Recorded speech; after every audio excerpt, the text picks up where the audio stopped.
ठीक है, अब शुरू किया जाए।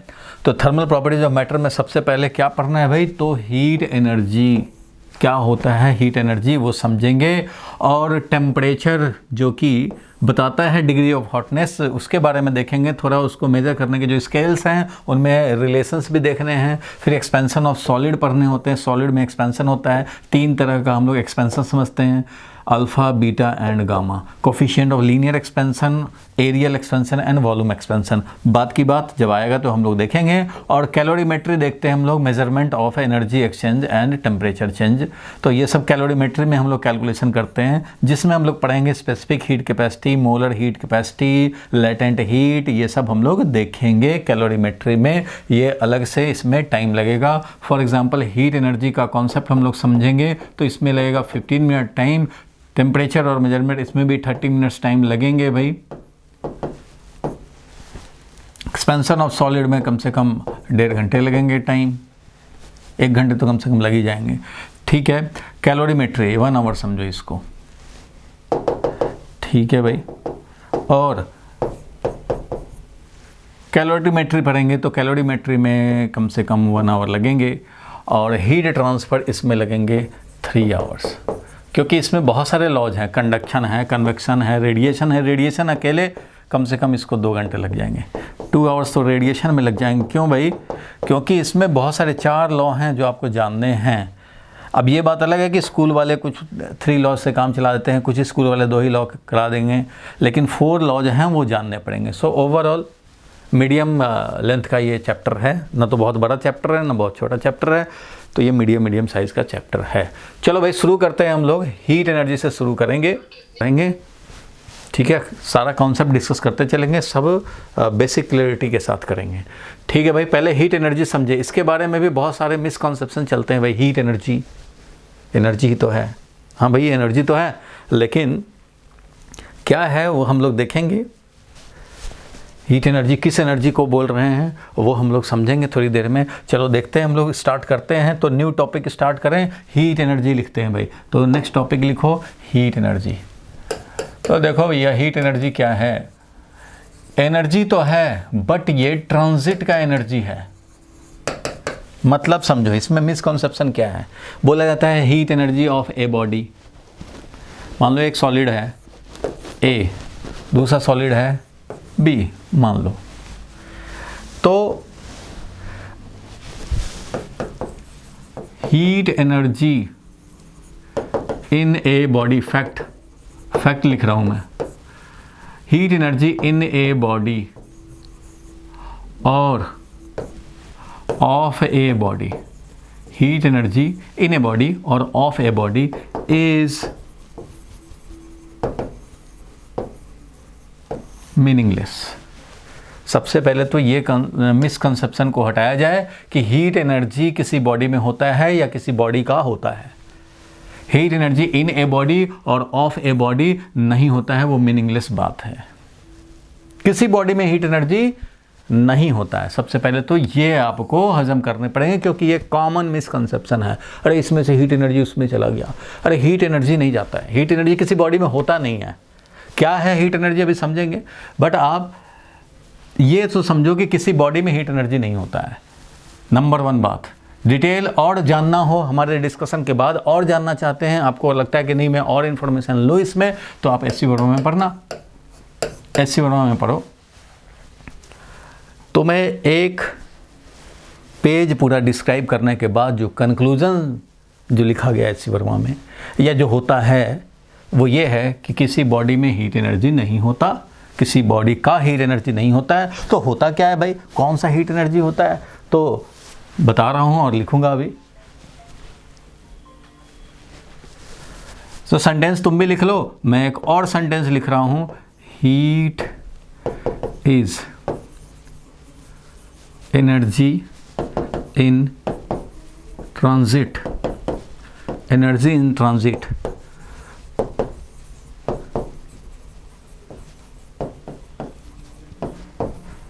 ड्यू टू, लिख लो भाई, very very important, due to temperature difference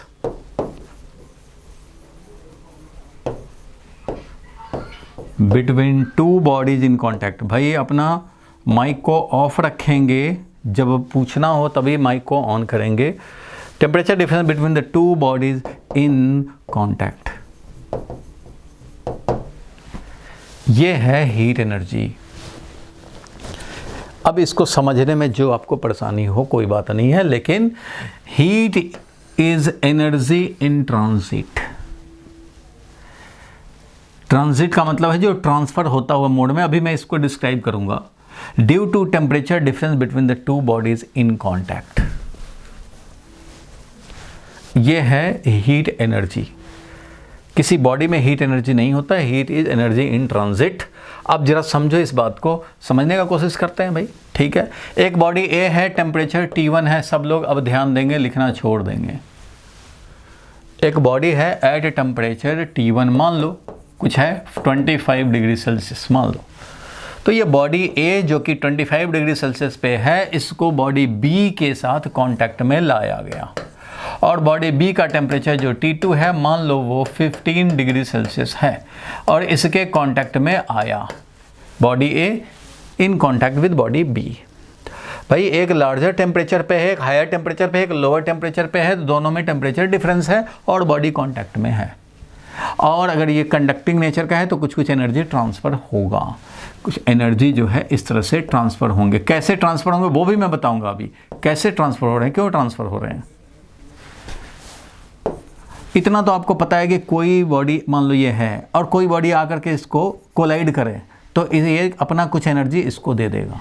कोई इसको धक्का मारे तो पता ही है तुम्हें कि अगर M1 मास है, M2 मास पे कोलिजन करे तो कुछ एनर्जी एक्सचेंज होंगे, और इसका एनर्जी कुछ इसको मिल गया, तो एनर्जी ट्रांसफ़र कर दिया इसने।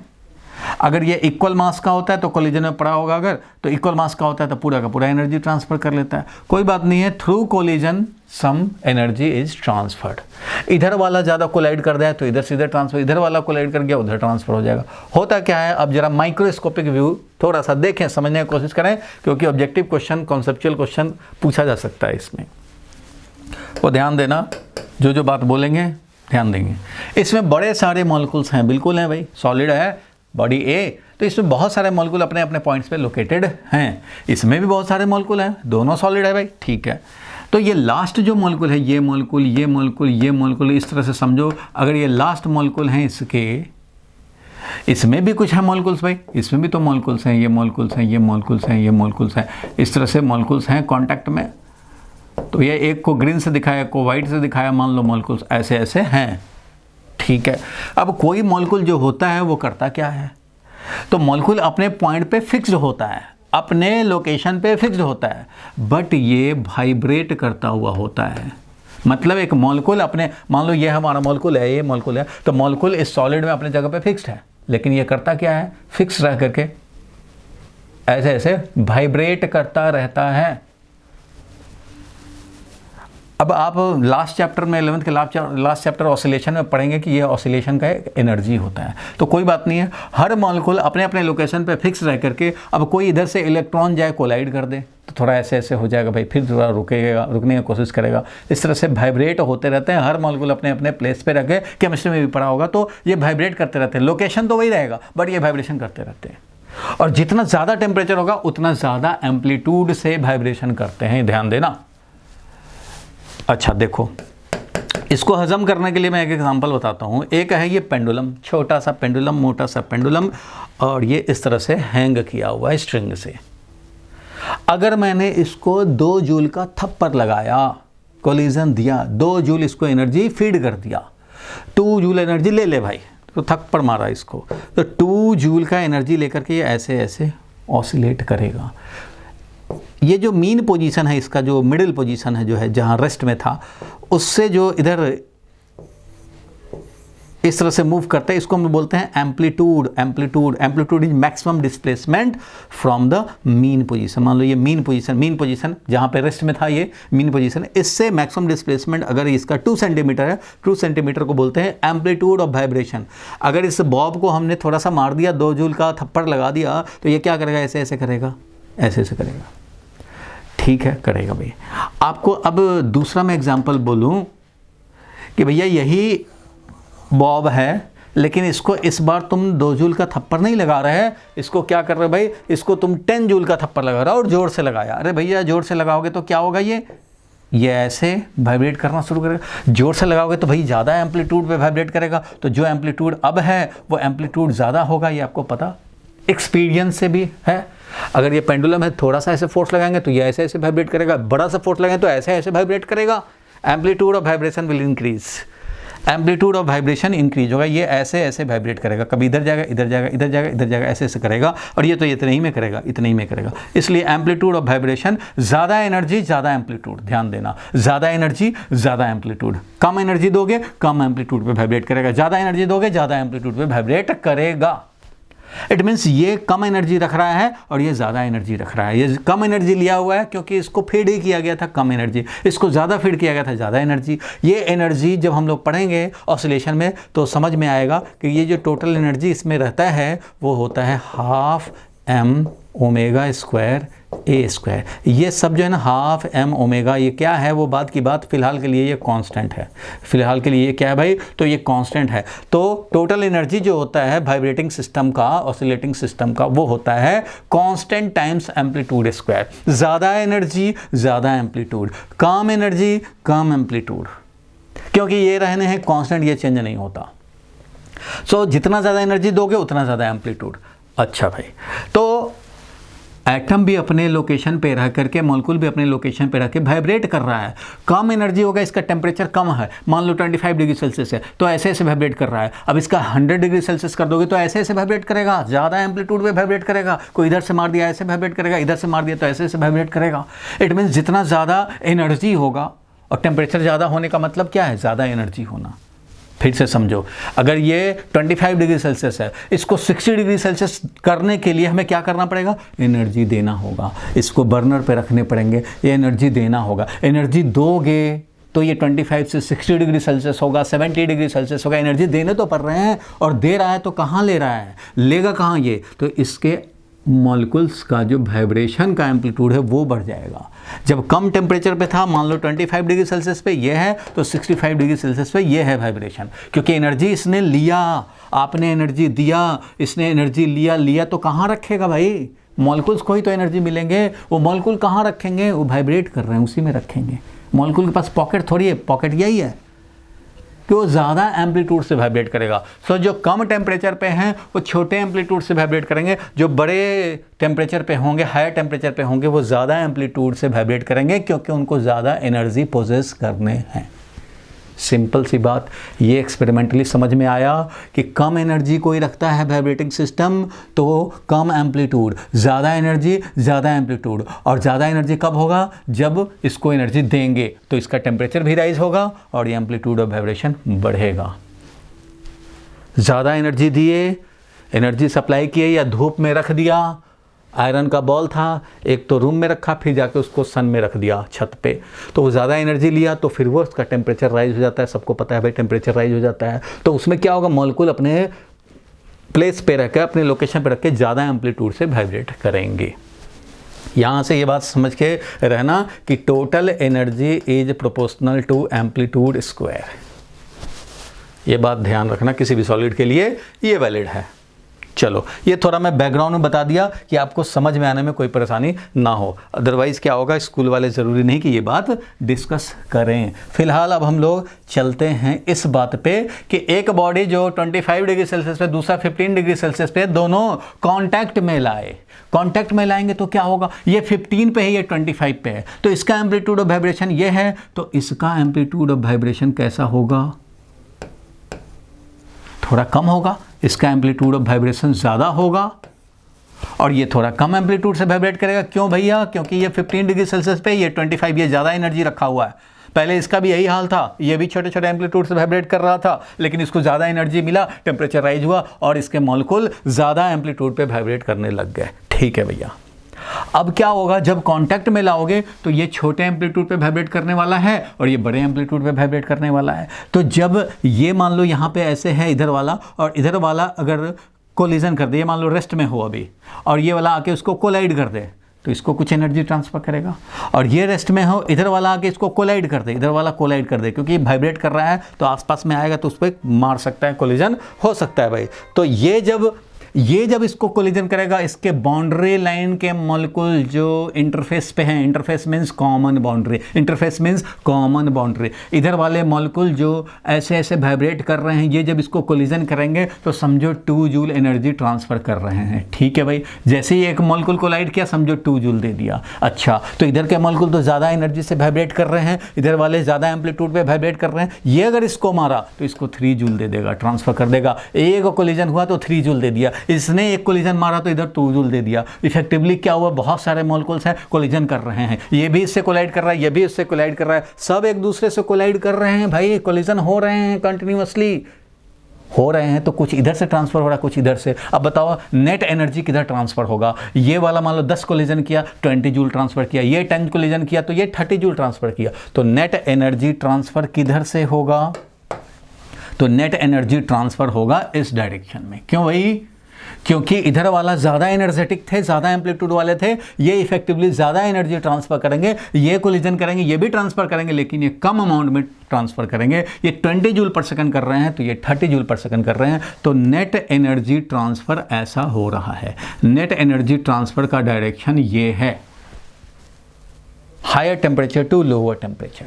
अच्छा भाई, जब higher to lower temperature transfer हो रहा है कुछ एनर्जी, तो इसका एनर्जी धीरे धीरे बढ़ता जाएगा, इसका एनर्जी धीरे धीरे कम होता जाएगा, क्योंकि ये तो भाई दे रहा है ज़्यादा और ले रहा है कम। 30 जूल दे रहा है, 20 जूल ले रहा है, तो इसका एनर्जी धीरे धीरे कम होगा, तो धीरे धीरे इसके टेम्परेचर डाउन होंगे। 25 से मान लो ये 21 हो गया थोड़े टाइम के बाद, ये 15 से मान लो 19 डिग्री हो गया थोड़े देर के बाद, फिर भी ये कंटिन्यूड रहा भाई, अभी भी ट्रांसफ़र हो रहा है। अब ये 21 से क्या हो गया भाई, तो ये हो गया 20 डिग्री, क्योंकि ये तो भाई और ट्रांसफ़र कर रहा है, 20 डिग्री पे आ गया, ये वाला भी आ गया 20 डिग्री पे। अब तो दोनों कॉमन हो गए, अब तो ये भी 20 पे, ये भी 20 पे, तो अब इसके एम्पलीट्यूड का वाइब्रेशन, इसके एम्पलीट्यूड का वाइब्रेशन दोनों का सेम होगा। अब जब दोनों सेम टेम्परेचर पे आ गए तो दोनों के वाइब्रेशन का एम्पलीट्यूड सेम होगा, और ये एक कोलिजन से अगर 2.5 जूल ट्रांसफ़र कर रहे हैं तो ये भी एक कोलिजन से 2.5 जूल ट्रांसफ़र कर रहा है इफेक्टिवली। तो effectively there is no transfer of energy, means न इधर से ट्रांसफ़र होगा न इधर से ट्रांसफ़र होगा। जब तक नेट इधर से ट्रांसफ़र हो रहा था, इसका टेम्परेचर डाउन हो रहा था और इसका गेन हो रहा था। जैसे ही दोनों कॉमन टेम्परेचर पे आए, ये हो गया कॉमन टेम्परेचर, ध्यान देना भाई, ये हो गया कॉमन टेम्परेचर। जैसे ही कॉमन टेम्परेचर मान लो 5 मिनट के बाद आ गए, दोनों सेम टेम्परेचर पे आ गए, तो फर्दर उस टाइम पे बोलें तो नेट ट्रांसफ़र जो हो रहा है एनर्जी का, net transfer per unit time will become 0। Net transfer नहीं हो रहा है, इसके पहले तक नेट ट्रांसफ़र हो रहा था। अब ध्यान देना इस कंडीशन को, कौन सा कंडीशन भाई, जब दोनों सेम टेम्परेचर पे आ गए हैं वो कंडीशन, और नेट ट्रांसफ़र ऑफ एनर्जी हो गया है 0। Net transfer of energy per unit time 0 होने का मतलब ये नहीं है नेट ट्रांसफ़र एनर्जी का जो रेट है वो 0 हो गया। इसका मतलब ये नहीं है कि ट्रांसफ़र होना बंद हो गया। ट्रांसफ़र अभी भी हो रहे हैं 25 जूल पर सेकंड, इधर से हो रहे हैं 25 जूल पर सेकंड, इधर से हो रहे हैं 25 जूल पर सेकंड, इधर से भी 25 जूल पर सेकंड। नेट ट्रांसफ़र नहीं हो रहा है, ट्रांसफ़र तो अब भी हो रहे हैं, कोलिजन होना बंद नहीं हो गया, कोलिजन अब भी हो रहा है, अब भी हो रहा है, इधर भी हो रहा है, इधर भी हो रहा है, लेकिन अब दोनों रेट सेम है, तो इसका भी गेन नहीं हो रहा है एनर्जी का, क्योंकि 25 जूल लॉस कर रहा है, 25 उधर से गेन भी हो रहा है। इसका भी 25 कोलिजन करा के दे रहा है तो 25 कोलिजन करा के ले भी रहा है, तो इसलिए इसका भी टेम्परेचर कांस्टेंट, इसका भी टेम्परेचर कांस्टेंट, दोनों का टेम्परेचर क्या हो गया, कांस्टेंट। अब टाइम के साथ नहीं बदलेंगे, अब इनके टेम्परेचर नहीं बदलेंगे, क्योंकि जितना ये लॉस कर रहा है उतना इसको गेन भी हो रहा है।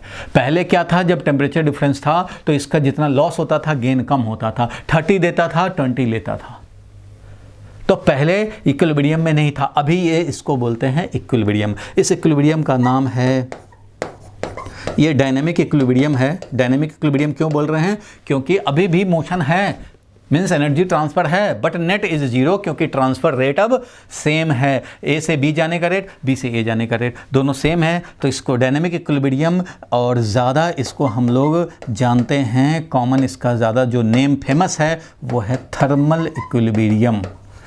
Thermal equilibrium between A and B. A and B body में ये थर्मल इक्विलिब्रियम आ गया। थर्मल इक्विलिब्रियम का मतलब ही होता है कि टेम्परेचर दोनों का सेम हो जाए।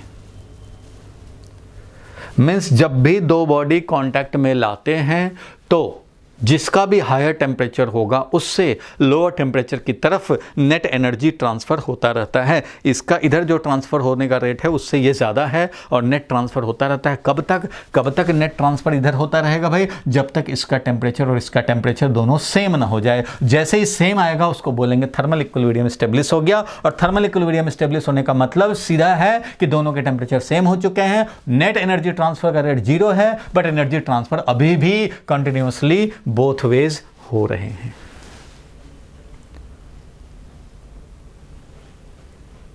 ठीक है, ये थर्मल इक्विलिब्रियम स्टेब्लिश हो गया। यहां तक में कोई कंफ्यूजन है तो बताओ। हीट एनर्जी क्या है अब तक मैं नहीं बताया। अब आपको अभी तक मैंने यही बताया कि जब भी डिफरेंट टेम्परेचर पे होंगे और कांटेक्ट में लाएंगे तो एनर्जी ट्रांसफर होगा, और एनर्जी ट्रांसफ़र जो होगा हायर टेम्परेचर से लोअर टेम्परेचर की तरफ इफेक्टिवली ट्रांसफ़र होगा। ट्रांसफ़र दोनों साइड से है, बट नेट की बात करें तो नेट हमारा higher to lower temperature transfer होगा, और इस तरह से इसके टेम्परेचर डाउन, इसके टेम्परेचर अप होंगे, और finally after some time it will have, both will have same temperature called thermal equilibrium condition. और उस कंडीशन में इधर का रेट दोनों सेम हो जाते हैं, और इसको हम लोग डायनेमिक इक्विलिब्रियम के नाम से या थर्मल इक्विलिब्रियम के नाम से जानते हैं। अब बताऊंगा हीट एनर्जी क्या है। बोलो भाई, यहां तक कोई डाउट है तो बताओ। यहां तक क्लियर है? तो मैं अब बताऊंगा हीट एनर्जी क्या है। अब देखो हीट एनर्जी क्या है। हाँ बोलो। यही डायनेमिक इक्विलिब्रियम। डायनेमिक का मतलब क्या है कि मोशन है, रेस्ट नहीं हुआ है। डायनेमिक इक्विलिब्रियम का मतलब हुआ कि इधर से इधर भी एनर्जी ट्रांसफर हो रहा है, इधर से इधर भी ट्रांसफर हो रहा है, लेकिन दोनों रेट सेम है, इसलिए इसका नाम रखा गया डायनेमिक इक्विलिब्रियम।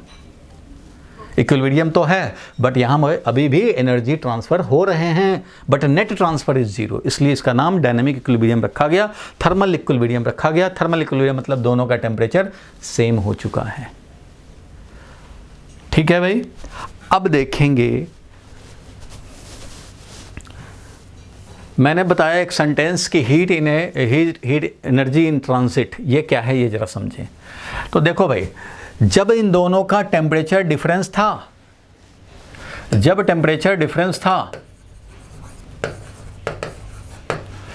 जब टेम्परेचर डिफरेंस है तो हायर टेम्परेचर से लोअर टेम्परेचर बॉडी की तरफ नेट एनर्जी का ट्रांसफर है। ये जो ट्रांसफ़र होता हुआ एनर्जी है, ध्यान देना, ट्रांसफ़र होता हुआ एनर्जी मतलब इसमें से इसमें क्या था भाई जो ट्रांसफ़र हो रहा था? तो इसमें कुछ था इंटरनल एनर्जी, इसमें कुछ था इंटरनल एनर्जी। किसी बॉडी में एनर्जी होता है तो उसका नाम क्या है? Internal energy. हीट एनर्जी नहीं बॉडी में होता है, हीट एनर्जी बॉडी में नहीं होता है, इंटरनल एनर्जी। इंटरनल एनर्जी क्या होता है बॉडी का? अभी मैं लिखूंगा भी। एनर्जी इंटरनल जो होता है, internal energy of a body, वो होता है उसके मॉलिक्यूल्स का काइनेटिक एनर्जी, पोटेंशियल एनर्जी, इन सब का sum is known as internal energy of the body. तो इसका कुछ इंटरनल एनर्जी था, इसका कुछ इंटरनल एनर्जी था। जब ये दो डिफरेंट टेम्परेचर वाले बॉडी कांटेक्ट में आए तो इसके कुछ इंटरनल एनर्जी का पार्ट इधर ट्रांसफर हो रहा था, इसका इंटरनल एनर्जी का पार्ट इधर ट्रांसफर हो रहा था, लेकिन इफेक्टिवली इधर से ज़्यादा ट्रांसफर हो रहा था। इसलिए some part of internal energy of hotter object, some part of internal energy of hotter object is getting transferred, transfer हो रहा है to a body at lower temperature. ये हॉटर से यानी higher temperature body to lower temperature body, जो temperature difference होने के चलते जो ट्रांसफ़र हो रहा है, नेट एनर्जी जो ट्रांसफ़र हो रहा है, वो ट्रांसफ़र होता हुआ एनर्जी, वो ट्रांसफ़र होता हुआ एनर्जी को हीट एनर्जी बोलते हैं।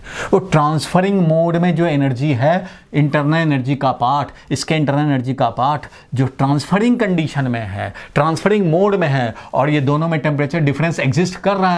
अभी टेम्परेचर सेम नहीं हुआ है, टेम्परेचर डिफरेंस होने से जो एनर्जी का ट्रांजिट हो रहा है, जो इंटरनल एनर्जी के पार्ट का ट्रांजिशन हो रहा है, वो ट्रांसफ़र होता हुआ एनर्जी हीट एनर्जी है।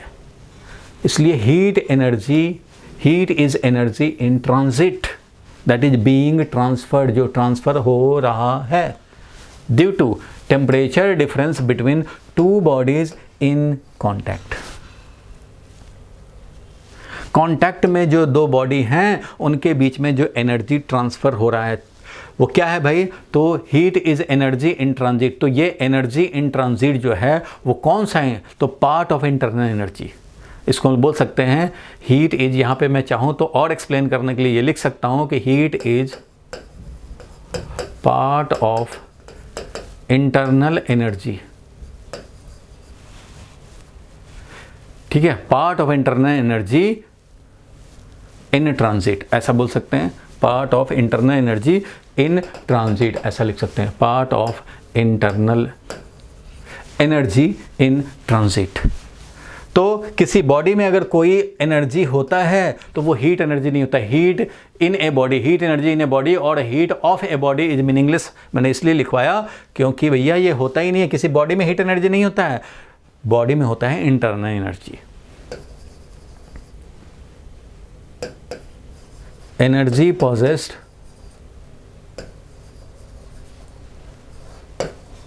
by a body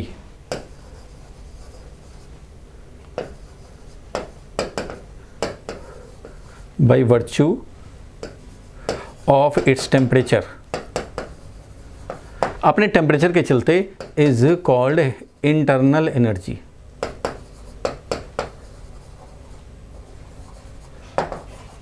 internal energy of the body.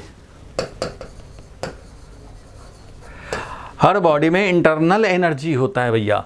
जिस बॉडी का टेम्परेचर होगा उसमें इंटरनल एनर्जी होगा। जितना ज़्यादा होगा टेम्परेचर उतना ज़्यादा इंटरनल एनर्जी होगा। आगे चल करके हम लोग चैप्टर 12 में पढ़ पाएंगे, थर्मोडायनेमिक्स में पढ़ेंगे कि इंटरनल एनर्जी जो होता है 3 होगा मोनोटॉमिक गैस के लिए। ऐसे मैं जनरल लिख रहा हूँ तो D/2 nRT,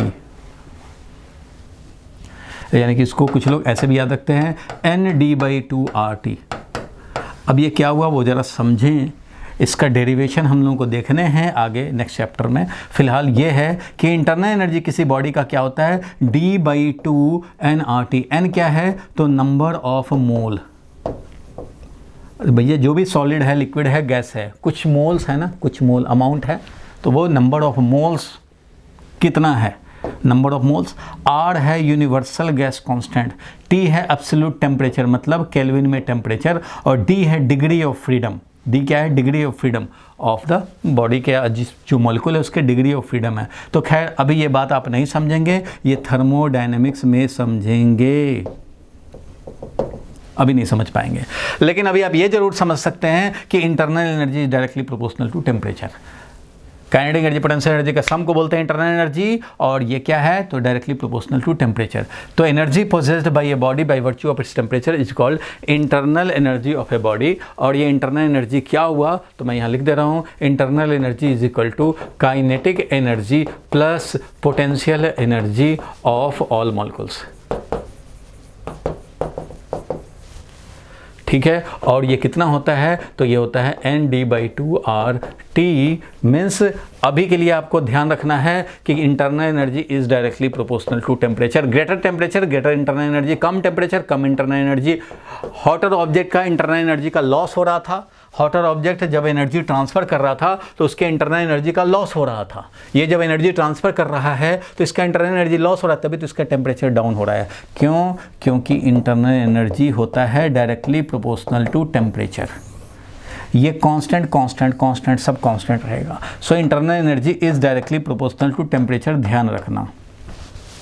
तो जब ये हॉटर ऑब्जेक्ट था, इसके रिस्पेक्ट में हॉटर था, तो उस कंडीशन में जो एनर्जी ट्रांसफ़र कर रहा था ये ज़्यादा था इधर वाले के रिस्पेक्ट में, तो उससे नेट एनर्जी ट्रांसफ़र हो रहा था higher temperature body to lower temperature body, और इसीलिए इसका टेम्परेचर धीरे धीरे डाउन हुआ क्योंकि इसके इंटरनल एनर्जी का लॉस हो रहा है, नेट लॉस हो रहा है। क्योंकि ये 30 जूल दे रहा है, 20 जूल ही पर सेकंड ले रहा है, तो लॉस हो रहा है, इसलिए इसका टेम्परेचर डाउन हो रहा है। क्योंकि ये डिक्रीज तो ये टेम्परेचर भी डिक्रीज।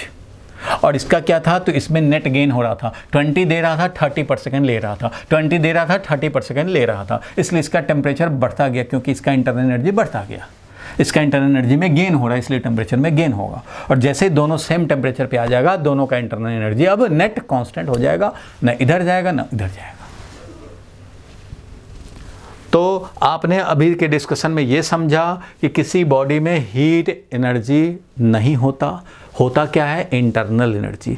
इंटरनल एनर्जी का ही सम पार्ट ट्रांसफर होता है। जब टेम्परेचर डिफरेंस होता है तो जो इंटरनल एनर्जी का पार्ट ट्रांसफरिंग मोड में है that is called heat energy. इसलिए यहां लिखा गया है heat is part of internal energy in transit being transferred, जो ट्रांसफरिंग मोड में है due to temperature difference between the two body. अगर टेम्परेचर डिफरेंस नहीं है दोनों बॉडी के बीच में तो समझो कि हीट एनर्जी का एग्जिस्टेंस नहीं है। क्यों? क्योंकि जितना इधर जा रहा है उतना इधर आ रहा है, तो कोई भी हीट एनर्जी का कॉन्सेप्ट नहीं होगा। फिर ये सिंपल थर्मल इक्विलिब्रियम समझा जाएगा। बोलो क्लियर है ये यहां तक? किसी बॉडी में हीट एनर्जी नहीं होता है, किसी बॉडी का एनर्जी हीट एनर्जी नहीं होता है, किसी बॉडी में या किसी बॉडी का एनर्जी होता है तो वो होता है internal energy which is sum of kinetic energy and potential energy. इसका डेरिवेशन हम लोग नेक्स्ट चैप्टर में पढ़ने हैं। अभी के लिए जानने हैं कि internal energy is directly proportional to temperature. अगर एनर्जी का लॉस होगा तो टेम्परेचर डाउन होगा, एनर्जी का गेन होगा तो टेम्परेचर अप होगा। अब आप चाय बनाने के लिए आप बर्नर पे रख देते हो, बर्नर ऑन कर देते हो तो एनर्जी देता है, टेम्परेचर इंक्रीज करता है, क्योंकि इंटरनल एनर्जी कंटेनर का वाटर का इंटरनल एनर्जी बढ़ता है, क्योंकि एनर्जी ले रहा है तो इंटरनल एनर्जी बढ़ रहा है तो टेम्परेचर भी बढ़ेगा। इस तरह से जनरल बात है। तो मीनिंग हम लोग समझे कि हीट एनर्जी क्या हुआ। चलो भाई अब बात करेंगे हम लोग टेम्परेचर की, क्योंकि इसके पहले आपको अब टेम्परेचर समझने, हीट एनर्जी का हम लोग मीनिंग समझे। अब देखेंगे कि आखिर इससे टेम्परेचर क्या है और उसको कैसे मेजर करते हैं। तो टेम्परेचर का क्या बात हो गया। तो अभी हम लोगों ने हीट एनर्जी में देखा भाई कि टेम्परेचर क्या है। तो टेम्परेचर ही वो फैक्टर है, टेम्परेचर ही वो पैरामीटर है जो डिसाइड करेगा कि एनर्जी का ट्रांसफ़र किधर से किधर होगा। Higher temperature to lower temperature transfer होता है भाई। अगर टेम्परेचर T1 25 degree Celsius, T2 15 degree Celsius है तो नेट एनर्जी ट्रांसफ़र ऐसे हो रहा है। इसका मतलब ये नहीं कि खाली यही हो रहा है, ये भी हो रहा है बट इससे ज़्यादा ये हो रहा है। तो इसको बोला हीट एनर्जी। ये जो नेट एनर्जी ट्रांसफरिंग है वो है हीट एनर्जी। ठीक है, थोड़े टाइम के बाद थर्मल इक्विलिब्रियम में आ जाता है। ठीक है, तो लिखो भाई एक पॉइंट कि टेम्परेचर क्या हुआ। तो टेम्परेचर ये बताता है हमारा degree of hotness. Temperature shows degree of hotness, कि कोई बॉडी कितना हॉट है या कोल्ड है with respect to some other. इससे ये ज़्यादा है तो बोलेंगे ये हॉटर ऑब्जेक्ट हुआ। लेकिन यहाँ पे अगर कोई और हम लोग 35 डिग्री सेल्सियस पे ले आए तो ये कोल्डर हो गया, ये हॉटर हो गया। सो कोई बॉडी अपने आप में हॉटर नहीं होगा। ये रिलेटिव टर्म है। किसके रिलेटिव बात कर रहे हो? इसके रिलेटिव कह रहे हो तो हॉटर है, इसके रिलेटिव कहो तो कोल्डर है। तो इसलिए हॉटनेस या हॉट होना या कोल्ड होना ये रिलेटिव टर्म है। तो it shows degree of hotness of a body. हम लोग कंपेयर करते हैं, ये वो पैरामीटर है जो बताता है कि एनर्जी, थर्मल एनर्जी जो यानी इंटरनल एनर्जी का जो पार्ट नेट ट्रांसफ़र होगा वो किधर होगा। तो वो बताता है टेम्परेचर। लिख लो, temperature indicates direction of net transfer of energy. Bracket में लिख दे रहा हूँ इंटरनल एनर्जी ट्रांसफर होता है। Indicates the direction of A net transfer of energy and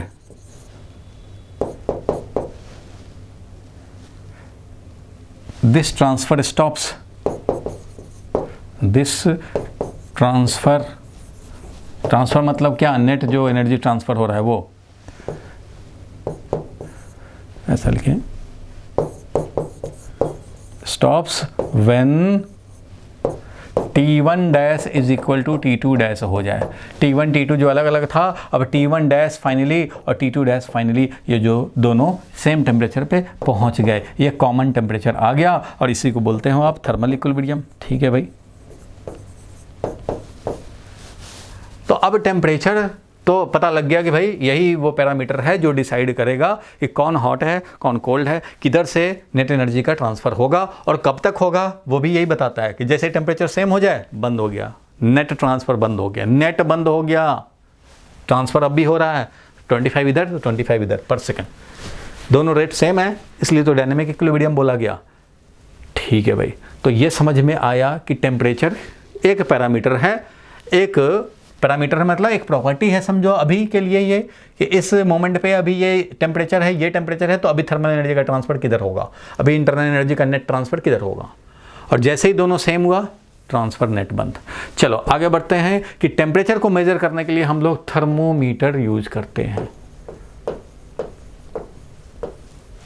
तो थर्मोमीटर से हम लोग टेम्परेचर तो मेज़र करते हैं, तो उस टेम्परेचर को मेज़र किया तो उसके डिफरेंट स्केल्स हैं जिसमें हम लोग इसको दिखाते हैं। मेनली 3 स्केल्स हैं जो बहुत फेमस हैं, जिस पे हम लोग काम करते हैं, कैलकुलेशन करते हैं।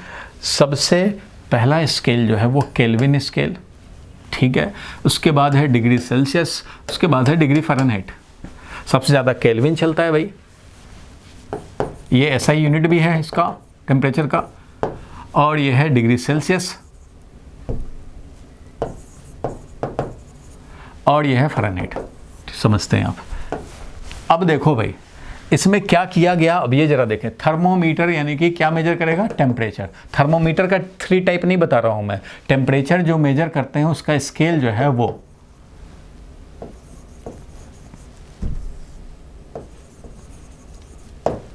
टेम्परेचर मेजरिंग डिवाइस है ये थर्मोमीटर, और ये स्केल है केल्विन स्केल। टेम्परेचर मेजर करने के स्केल है डिग्री सेल्सियस स्केल और फ़ारेनहाइट स्केल, सब तो स्केल ही है भैया। चलो अब जरा देखते हैं हम लोग इसमें क्या मेन बात है वो जरा समझना है। वेरी वेरी इंपॉर्टेंट, स्कूल में खूब आते हैं इसके क्वेश्चन। तो जरा देखो भाई इसमें क्या इंपॉर्टेंट है। तो भैया वाटर जो है ना, वाटर तो भगवान ने सबसे ज़्यादा दे रखा है। वाटर को हम लोग स्टैंडर्ड बनाते हैं क्योंकि वाटर ईजिली अवेलेबल है, हर जगह अवेलेबल है। तो वाटर का हम लोग एक रखते हैं बॉइलिंग पॉइंट होता है, एक होता है मेल्टिंग पॉइंट। मेल्टिंग पॉइंट का मतलब है जहाँ मेल्टिंग पॉइंट जहाँ मेल्ट करता है, आइस मेल्ट करता है 0 डिग्री सेल्सियस। मेल्टिंग पॉइंट बोले तो 0 डिग्री सेल्सियस, क्योंकि डिग्री सेल्सियस आप ज़्यादा कॉमन समझते हैं। बुक में तो ज़्यादा केल्विन चलता है, लेकिन नॉर्मल जो लैंग्वेज है उसमें डिग्री सेल्सियस ज़्यादा चलाते हैं हम लोग। तो मेल्टिंग पॉइंट 0 डिग्री सेल्सियस होता है, जहाँ आइस यानी सॉलिड लिक्विड में कन्वर्ट होता है या लिक्विड फ्रीज होकर के सॉलिड में आता है, वो 0 degree Celsius melting point, melt करने का पॉइंट टेम्परेचर। बॉइलिंग पॉइंट जहाँ बॉयल करता है तो वो भाई 100 डिग्री सेल्सियस है, समझने के लिए आपको वाटर का ये बात हो रही है। वाटर के लिए हर के लिए अलग अलग भाई, कोई ऑयल होगा तो अलग होगा, कोई कुछ होगा अलग होगा। तो अभी melting point of water and boiling point of water को स्टैंडर्ड लिया गया, ठीक है। और इसका वैल्यू हम लोग लिखते हैं केल्विन में कितना और डिग्री सेल्सियस में कितना। तो केल्विन में मेल्टिंग पॉइंट जो होता है, देखो डिग्री सेल्सियस में तो 0 डिग्री सेल्सियस, 0 डिग्री सेल्सियस। ये क्या है बॉइलिंग पॉइंट भाई, तो ये है 100 डिग्री सेल्सियस, बिल्कुल ठीक है भाई। लेकिन केल्विन में क्या है, तो केल्विन में है ये 273 डिग्री 273.16 केल्विन, और ये है 373.16 केल्विन, ठीक है। और फ़ारेनहाइट में अगर बोले हम लोग तो ये कितना है, तो ये 32 डिग्री फ़ारेनहाइट है, यहाँ है 212 डिग्री फ़ारेनहाइट। ये है melting point of water and boiling point of water की बात हो रही है, ठीक है भाई। यहाँ भी हम लोग समझ गए ये बात। अब देखो ये जो डिग्री सेल्सियस है जो कि melting point and boiling point, ये जो बॉइलिंग पॉइंट है और इधर जो मेल्टिंग पॉइंट है वाटर का, इसको ये 0 नाम दिया, इधर 100 वैल्यू, 0 वैल्यू 100 वैल्यू। तो इसको इसने कितने पार्ट में डिवाइड किया भाई, तो 1 2 3 4 5 6 7 8 40 50 60 70 80 90 91 92 और ऐसे करते करते 100 तक आया। इट मीन्स कितने डिवीजन बने, 100 डिवीजन बने। अच्छा वैसे ही फ़ारेनहाइट भी क्या किया, 32 है, इधर ये 212 है, इसके कितने, तो 32 से 33 34 35 36 ऐसे करते करते ये करते करते करते करते ये भी बहुत सारे डिवीजन इक्वल डिवीजन बनाए और ये भी 212 तक ले गए। ये कितना डिवीजन किया भाई, तो 180 डिवीजन किया। 180 ऐड करेंगे मिल जाएगा। अच्छा ये क्या किया भाई, तो केल्विन में जितना मेल्टिंग पॉइंट था स्टैंडर्ड टेम्परेचर उससे हम लोग ले गए और इसका भी फिर से हम लोगों ने डिवीजन किया और 373.16 ले आए। मीन्स ये भी कितना किया भाई, तो ये भी 100 डिवीजन किया, इसने भी 100 डिवीजन किया, इसने भी 100 डिवीजन किया, लेकिन इसने 180 डिवीजन किए। ठीक है भाई, किए। इसलिए बोला जाता है कि अगर इसमें 2 केल्विन का इंक्रीमेंट हो तो यहाँ भी 2 डिग्री सेल्सियस का ही इंक्रीमेंट होगा। Means change in temperature same रहता है, क्योंकि ये भी 100, 2 स्टैंडर्ड के बीच में 100 है और ये भी 100 है, इसलिए यहाँ पे अगर 3 डिग्री राइज हुआ, 3 केल्विन राइज हुआ तो यहाँ भी 3 डिग्री राइज होगा। किसी बॉडी का टेम्परेचर मान लो ये 250 केल्विन से 250 केल्विन टू 260 केल्विन हो जाए तो इसका मतलब कितना हुआ टेम्परेचर में डिफरेंस भाई, तो 10 केल्विन का हुआ, 10 केल्विन का हुआ। तो यहाँ पे भी इसको कन्वर्ट करो और इसको भी कन्वर्ट करो तो यहाँ भी क्या होगा कि ये 260 और 250 को जब कन्वर्ट करेंगे और दोनों का जब डिफरेंस देखेंगे तो यहाँ भी डेल्टा टी क्या आएगा भाई, तो वही आएगा 100 degree Celsius. Difference will remain same, इसलिए बोला जाता है कि टेम्परेचर डिफरेंस जो केल्विन में होगा वही टेम्परेचर डिफरेंस डिग्री सेल्सियस में भी होगा, डिग्री सेल्सियस में भी होगा, लेकिन फ़ारेनहाइट में वो डिफरेंस नहीं होगा क्योंकि वहाँ डिफरेंस ज़्यादा होगा, वहाँ पे डिवीज़न ज़्यादा होंगे, इसलिए ये दोनों मैच नहीं करेंगे। इसमें अगर 3 डिग्री राइज हुआ है तो 3 डिग्री फ़ारेनहाइट राइज नहीं होगा, लेकिन यहाँ 3 डिग्री राइज हुआ है तो ये 3 केल्विन राइज होगा भाई। ये 0 वाला अगर ये 273 है तो ये 1 डिग्री सेल्सियस वाला है वो है 274.16 केल्विन, 1 डिग्री सेल्सियस को बोलेंगे। 2 डिग्री सेल्सियस को क्या बोलेंगे, तो 2 डिग्री सेल्सियस को बोलेंगे 275.16 केल्विन। इधर 1 इंक्रीमेंट तो इधर भी 1 इंक्रीमेंट, 2 इंक्रीमेंट 2 इंक्रीमेंट, जो इधर का है क्योंकि 100 डिवीजन यहाँ भी वही 2 में, तो ये ध्यान रखा गया। चलो ठीक है भाई, ये तो बन गया। अब जरा ध्यान देना है क्या भाई, ध्यान से समझना। अब एक इम्पॉर्टेंट फॉर्मूला हम लोग ऑब्टेन करने जा रहे हैं, तो ये दोनों के लिए आप समझ गए कि केल्विन और डिग्री सेल्सियस में ये सेम टेम्परेचर चेंज होने हैं। अच्छा भाई, अब देखो कि इनमें क्या रिलेशन है। क्वेश्चन आते हैं इस पे कि एक में मान लो किसी बॉडी का टेम्परेचर दे दिया गया, किसी बॉडी का टेम्परेचर है मान लो ह्यूमन बॉडी, रमेश का टेम्परेचर है 98 डिग्री फ़ारेनहाइट, 98 तक है तो स्कूल में एंट्री है, 98 से ज़्यादा आया टेम्परेचर तो भैया चले जाओ आइसोलेशन में, पहले उधर टेस्ट कराओ उसके बाद आना स्कूल। तो अगर ये 98 डिग्री फ़ारेनहाइट है, जो नॉर्मल हम लोग ह्यूमन बीइंग का टेम्परेचर मेजर करते हैं डिग्री फ़ारेनहाइट में करते हैं, और ये अलाउड होता है 96 टू 98, ये नॉर्मल टेम्परेचर होता है ह्यूमन बॉडी का। ठीक है भाई, 98 डिग्री फ़ारेनहाइट, इसको कन्वर्ट करना होगा। अच्छा बताओ डिग्री सेल्सियस में कितना और ये केल्विन में कितना, तो कन्वर्ट कैसे करें, कन्वर्ट कैसे करें। तो इसके लिए एक फॉर्मूला आप रट जाते हो भाई, फॉर्मूला रटते हो, तो फॉर्मूला के लिए हम लोग देखें, वेरी वेरी इंपॉर्टेंट फॉर्मूला है ये। क्या है, तो कोई एक बॉडी, ध्यान देना, कोई एक बॉडी हमने लिया, इसका टेम्परेचर अगर मेज़र करें तो मान लो टीके केल्विन है और इसका टेम्परेचर TC डिग्री सेल्सियस है और इसका टेम्परेचर TF डिग्री फ़ारेनहाइट है। तो ये जो TK है और TC है और TF में एक मुझे पता हो तो बाकी कैसे निकालें, यही चाहिए। तो एक ही बॉडी है जिसका टेम्परेचर डिफरेंट 3 स्केल्स में हम लोगों ने मेजर किए, तो ऐसे ऐसे आए, सबका अलग अलग वैल्यू है ये। तो इनमें क्या रिलेशन है, तो ये रिलेशन के लिए ध्यान रखना, ये याद रखना कि कोई भी आर्बिट्ररी, कोई भी बॉडी का कोई टेम्परेचर है, आर्बिट्ररी टेम्परेचर, ध्यान देंगे आर्बिट्ररी टेम्परेचर माइनस जो स्टैंडर्ड है बता रहा हूँ, arbitrary temperature of the body minus boiling point of water, ध्यान देना, डिवाइडेड बाई मेल्टिंग पॉइंट, ये यहाँ पे MP melting point of water और divided by boiling point of water. आप वेरीफाई भी कर लोगे जो आपने केमिस्ट्री में यूज़ किया होगा, मेल्टिंग पॉइंट ऑफ वाटर। ये जो है ना, ये रेशियो अगर लिया जाए, arbitrary temperature minus melting point divided by boiling point of water minus melting point of water, ये जो किसी भी स्केल में लिया जाए तो this ratio will be constant, same. Constant means same in all scale, same in all scale of temperature. Temperature का किसी भी स्केल में मेजर करें और ये वाला रेशियो लें तो वो सेम आता है। मतलब क्या हुआ, समझो मतलब क्या हुआ जो देखें हम लोग। तो इसका मतलब ये हुआ कि आर्बिट्ररी टेम्परेचर, मान लो इसका टेम्परेचर है, अगर हम लोग बात करें केल्विन में, तो टीके केल्विन है, टीके केल्विन है, ठीक है भैया, टीके केल्विन है। तो टीके केल्विन आर्बिट्ररी टेम्परेचर हो गया इसका, और मेल्टिंग पॉइंट क्या होता है भाई, तो 273.16 divided by 373.16 divided by 373.16 minus 273.16, क्योंकि यही है भाई arbitrary temperature minus melting point divided by boiling point minus melting point, this ये केल्विन में आ गया। ठीक है भैया, केल्विन का बात कर लिए।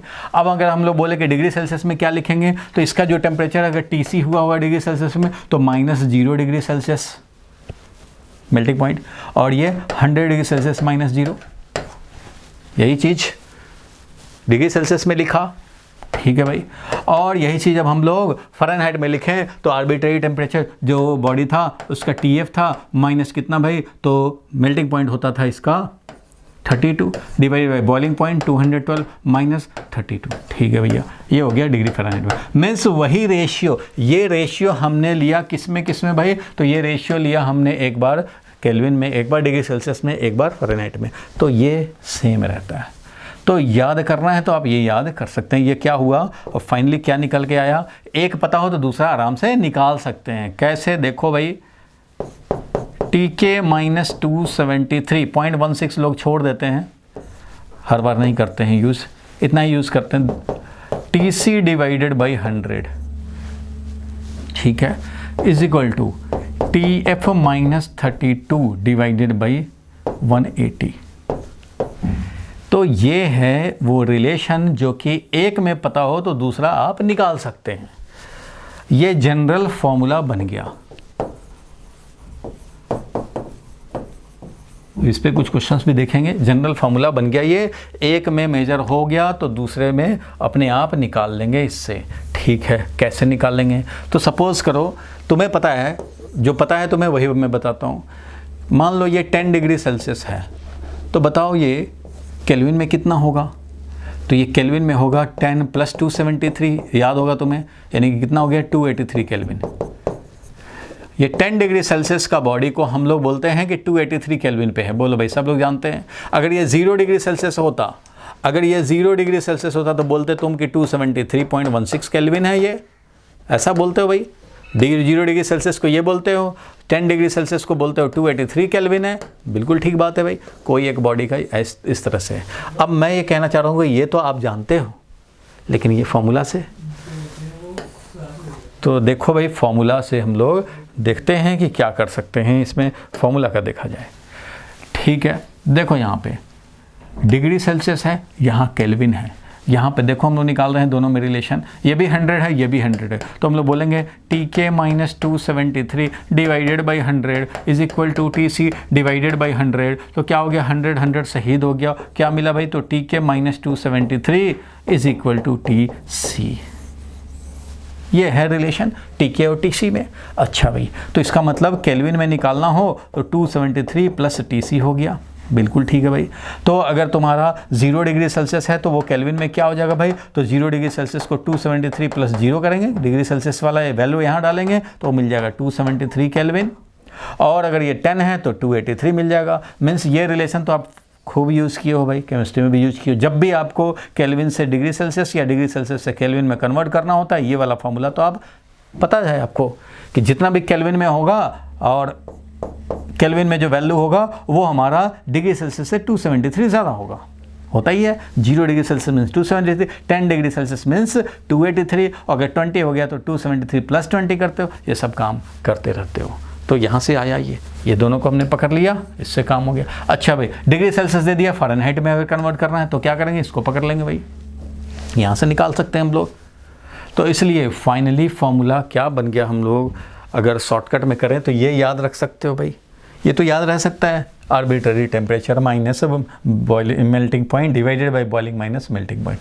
अब इसको लोग ऐसे याद रखते हैं, आपको केमिस्ट्री के बुक में मिला भी होगा, कोई टी के बोलता है, कोई सीधा के बोल देता है।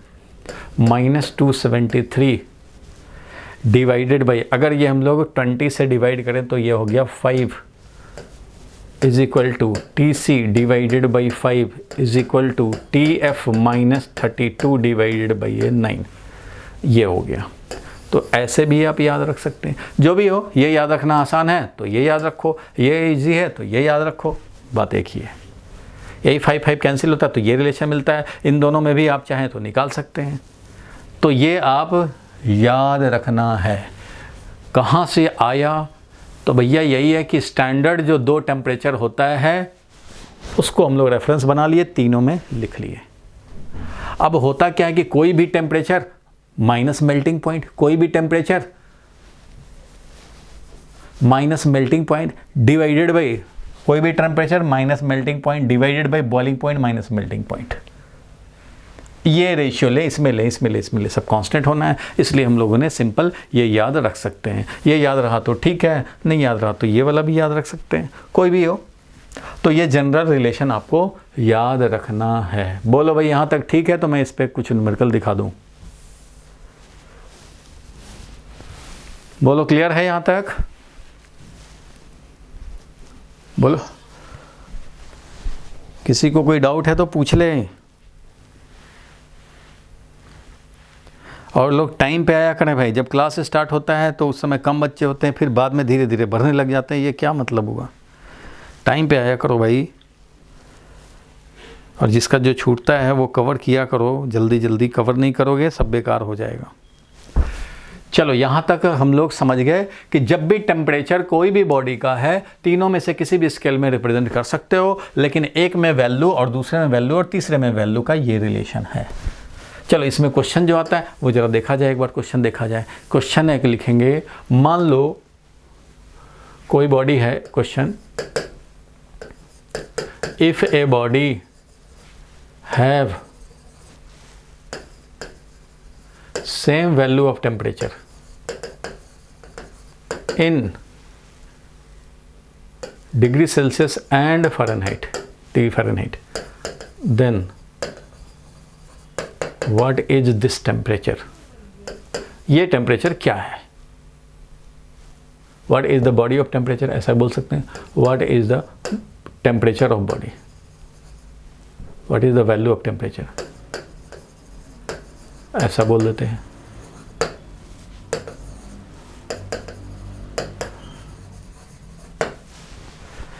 चलो भाई इसको जल्दी से आप ट्राई करें। कोई एक बॉडी है जिसका टेम्परेचर का वैल्यू सेम है डिग्री सेल्सियस में और डिग्री फ़ारेनहाइट में, मतलब ये अगर x डिग्री सेल्सियस है तो इसका वैल्यू x ही है फ़ारेनहाइट में भी। तो ये बॉडी किस टेम्परेचर पे है, ये पूछा जा रहा है कि ये टेम्परेचर क्या है। तो ये टेम्परेचर है -40 डिग्री सेल्सियस। लोग याद भी रखते हैं, चलो कैसे है वो समझते हैं। तो कुछ लोग कैलकुलेट करना शुरू कर दिए होंगे भाई कि हमारा वैल्यू डिग्री सेल्सियस से फ़ारेनहाइट में सेम है। अच्छा भैया वैल्यू सेम है तो मान लिया x ही वैल्यू है, let x is the value of temperature.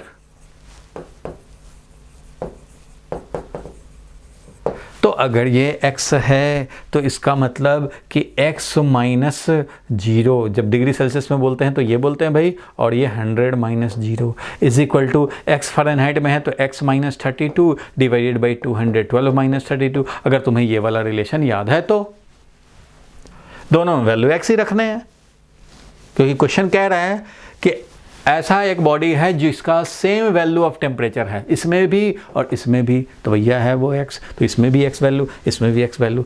ठीक है भाई, तो यहाँ से हम लोग सॉल्व कर सकते हैं कि x divided by 20 is equal to x -32 divided by 9, ये 5 लिखते हैं। 20 से डिवाइड कर दिया है, ये 180 है, ये 100 है, ये 180 है, इसलिए ये 5 है, समझो ये 9 है। अच्छा भाई, तो यहाँ से हम लोग निकालेंगे 9x is equal to 5x minus 32 into 5 कितना हो जाएगा 160। 32 इंटू 5 कितना हो जाएगा भाई 160। ठीक है भाई, तो यहाँ से आ गया तुम्हारा 4x। 4x is equal to minus 160 और यहाँ से x का वैल्यू हो गया minus 160 divided by 4, that is क्या मिला तो भैया माइनस 40 मिला। इसका मतलब क्या हुआ कि x का वैल्यू है माइनस 40। तो इट मीन्स ये समझा जाए, आप सब समझेंगे कि इसका टेम्परेचर है माइनस 40 डिग्री सेल्सियस, या बोले तो इसका टेम्परेचर है माइनस 40 डिग्री फ़ारेनहाइट, क्योंकि यही वो टेम्परेचर है माइनस 40 जो कि दोनों में सेम वैल्यू का होगा। इसमें भी x, उसमें भी x, डिग्री सेल्सियस में भी x, फ़ारेनहाइट में भी x। तो भैया ये भी डालो x और ये भी डालो x। फ़ारेनहाइट में और डिग्री सेल्सियस दोनों में x ही वैल्यू है, तो हमने x डाल दिया, x डाल करके सॉल्व कर दिया। तो ये जब सॉल्व किया तो देखा हम लोगों ने कि x का वैल्यू माइनस 40 है। It means minus 40 degree Celsius is also equal to minus 40 degree Fahrenheit. तो ऐसा ये क्वेश्चन आता है, टिक लगाना होता है भाई ऑब्जेक्टिव में। चलो भाई, ये समझ गए, कोई कन्फ्यूज़न नहीं है, क्लियर है? बोलो भाई क्लियर है? तो अब ऐसा भी आ जाता है कि अच्छा भाई तुमने तो फ़ारेनहाइट और इसमें निकाल लिया, तो आप चाहें तो डिग्री फ़ारेनहाइट एंड मान लो इसका है कुछ वैल्यू डिग्री फ़ारेनहाइट में और केल्विन में, तो इसका भी हम लोग निकाल सकते हैं। मान लो ये जितना, मान लो ये x केल्विन है और x डिग्री फ़ारेनहाइट है, तो भैया बताओ कि ये क्या है टेम्परेचर। लैंग्वेज वैसे ही लिखा रहेगा, if the body have same value of temperature in degree Celsius, in degree Fahrenheit and kelvin, तो बताओ इसका वैल्यू कितना है। तो कैसे करोगे, कैसे करोगे भाई? वैसे ही करेंगे, x minus 32 divided by 180 is equal to x minus Kelvin में लिखेंगे तो ये हो जाएगा 273 डिवाइडेड बाई 100 और इससे सॉल्व कर देंगे, x का जो वैल्यू आएगा वो मिल जाएगा। ठीक है भाई, सॉल्व कर देंगे इससे, जो x का वैल्यू आ जाए, जो भी आ जाए वो। बोलो क्लियर है? सेकंड नंबर क्वेश्चन कर लेंगे ऐसा काम। If same value of temperature in किसमें किसमें भाई, तो in degree Fahrenheit and kelvin, तो वो निकालना था, निकाल लेंगे, इससे हम लोग सॉल्व करके निकाल लेंगे। अच्छा, अगर तुम्हें पूछ दिया जाए क्वेश्चन नंबर 3, अगर ये पूछ दिया जाए कि what is value of temperature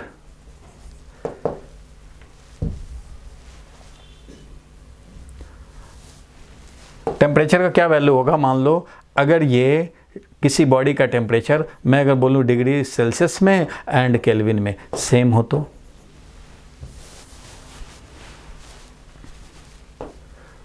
मान लो ये लिख दिया x चाहे भाई या कुछ भी ले लें, या T0 ले लें, कुछ भी ले लें, T0 है मान लो, T0 डिग्री सेल्सियस और T0 केल्विन। अगर ऐसा है तो कितना होगा टेम्परेचर, ये कौन सा टेम्परेचर है जिसका वैल्यू हम लोग डिग्री सेल्सियस में और केल्विन में सेम बोल सकते हैं? बताओ भाई, निकालो।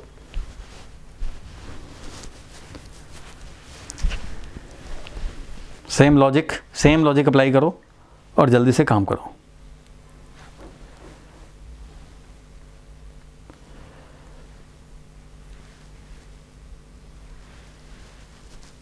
अभिषेक बोलो, अभिनव, हिमांशी, जितेश,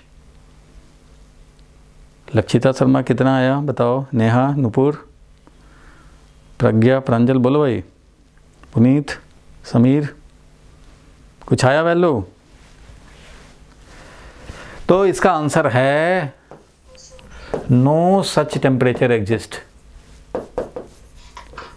ऐसा कोई टेम्परेचर एग्जिस्ट नहीं करेगा जिसका कि वैल्यू डिग्री सेल्सियस और केल्विन में सेम रहे, क्योंकि इसका मतलब देखो कैसे, तो मैथमेटिकली दिखा सकते हो कि अगर ये x डिग्री सेल्सियस है तो x minus 0 divided by 100 minus 0 करते हो भाई किस में, डिग्री सेल्सियस में। केल्विन में क्या करोगे तो x माइनस 273 डिवाइडेड बाई ये 100 आ जाएगा, 373 माइनस 273, ये 100 कैंसिल हो जाएगा और x is equal to x minus 273। क्या कोई ऐसा x है जिसमें कि 273 सब्ट्रैक्ट भी करें फिर भी वो x ही रह जाए? ऐसा कोई नंबर है क्या रियल में? ऐसा कोई रियलिटी में नंबर हो सकता है जिसमें 273 सब्ट्रैक्ट भी करें और वो नंबर वही का वही रह जाए, यानी कि x माइनस 273 करने पे x ही मिले? क्या ऐसा है कोई पॉसिबल? तो नो सच x एग्जिस्ट।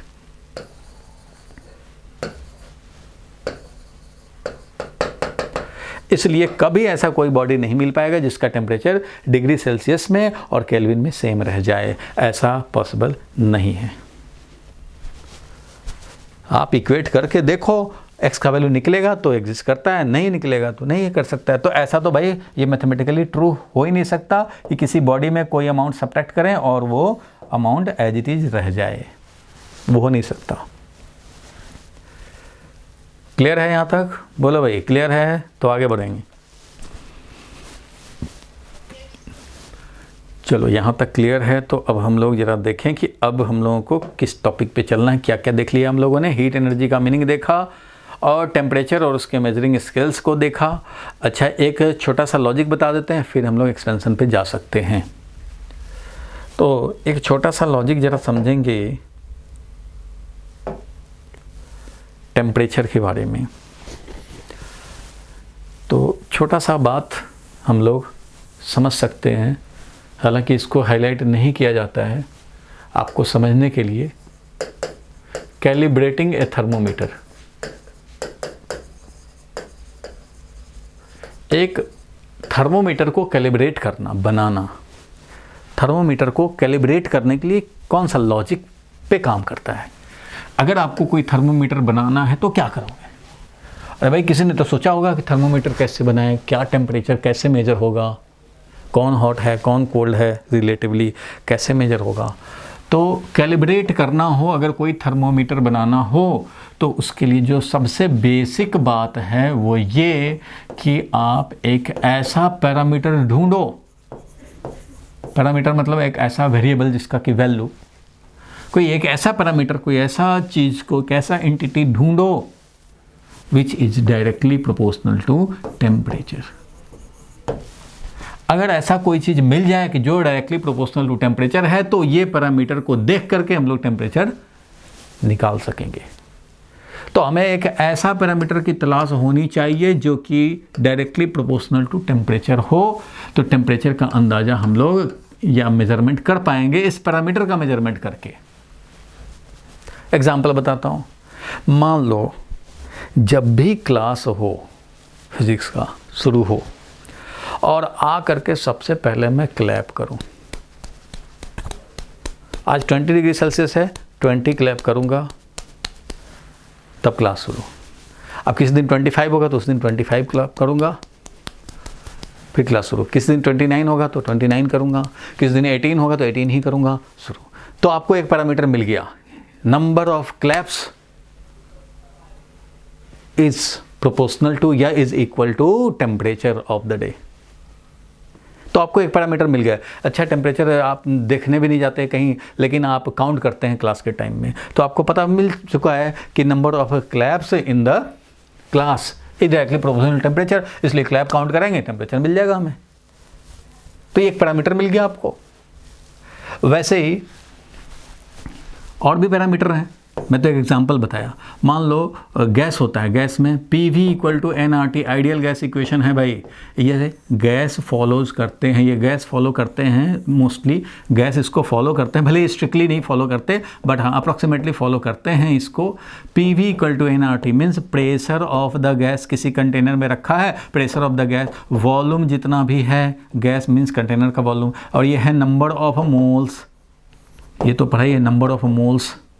और ये है भाई यूनिवर्सल गैस कांस्टेंट। ये क्या है? यूनिवर्सल गैस कांस्टेंट, सबको पता है, इसका वैल्यू दिया रहता है, याद रखने की ज़रूरत भी नहीं है। और ये T है एब्सोल्यूट टेम्परेचर। एब्सोल्यूट स्केल मतलब केल्विन स्केल, ठीक है, तो एब्सोल्यूट टेम्परेचर का मतलब है केल्विन में टेम्परेचर। अच्छा भाई, तो इसमें देखो किसी भी गैस में, ये जनरल एलिमेंट्री आइडिया आपको जानने हैं। कोई हमने एक सिलेंड्रिकल वेसल लिया, उसमें एक पिस्टन लगा दिया और ये गैस इसमें हमने ले लिया, कोई gas, nitrogen gas, oxygen gas, कोई भी एक गैस ले लिया, पैक कर दिया इसको। ठीक है भैया, पैक कर दिया। अब इसको वेल्डिंग कर दें तो ये खिसकेगा नहीं, शिफ्ट नहीं करेगा। It means volume is fixed.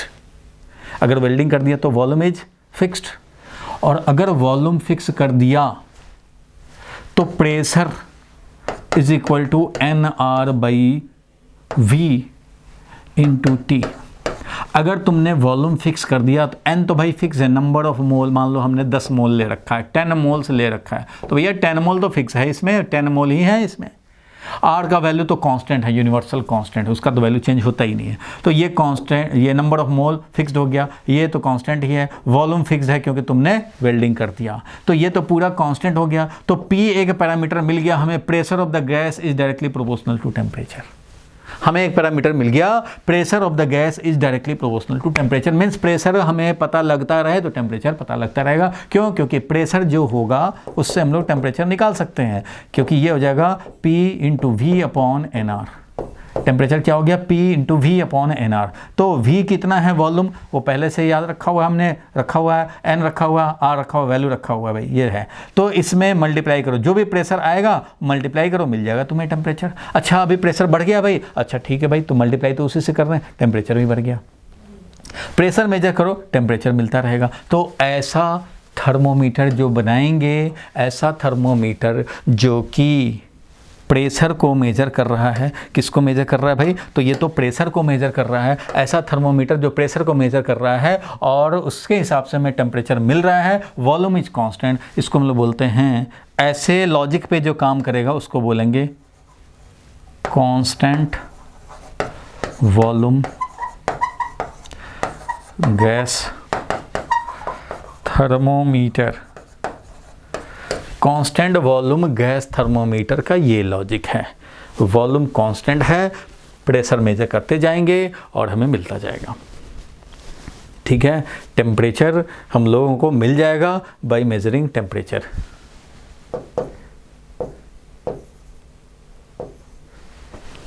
अरे भाई, लॉजिक तो समझ गए भाई। तो इसको बोलेंगे कांस्टेंट वॉल्यूम गैस थर्मोमीटर। ध्यान देना, अगर मैं प्रेशर को फिक्स कर दूं और वॉल्यूम देखूं, प्रेशर को फिक्स कर दें और वॉल्यूम देखें कि जितना ज़्यादा वॉल्यूम उतना ज़्यादा टेम्परेचर, जितना ज़्यादा वॉल्यूम उतना ज़्यादा टेम्परेचर। अगर प्रेशर कांस्टेंट हो जाए तो उसको बोलेंगे कांस्टेंट प्रेशर गैस थर्मोमीटर। अभी क्या है, ये कांस्टेंट वॉल्यूम गैस थर्मोमीटर। तो कांस्टेंट प्रेशर गैस थर्मोमीटर भी तो बन सकता है। PV इक्वल टू NRT होता है भाई। तो हम लोग अगर प्रेशर को ही कांस्टेंट कर दें, तो अगर प्रेशर कांस्टेंट करेंगे तो volume is directly proportional to temperature, NR/P into T। तो वॉल्यूम होगा डायरेक्टली प्रोपोर्शनल टू टेम्परेचर, क्योंकि अगर हमने प्रेशर फिक्स कर दिया, if pressure is maintained constant. ध्यान देना भाई, अगर इसको कांस्टेंट मेंटेन किया जाए तो वॉल्यूम मेजर करो, टेम्परेचर मिलता रहेगा। यानी कि टेम्परेचर इज इक्वल टू हो गया PV अपॉन NR।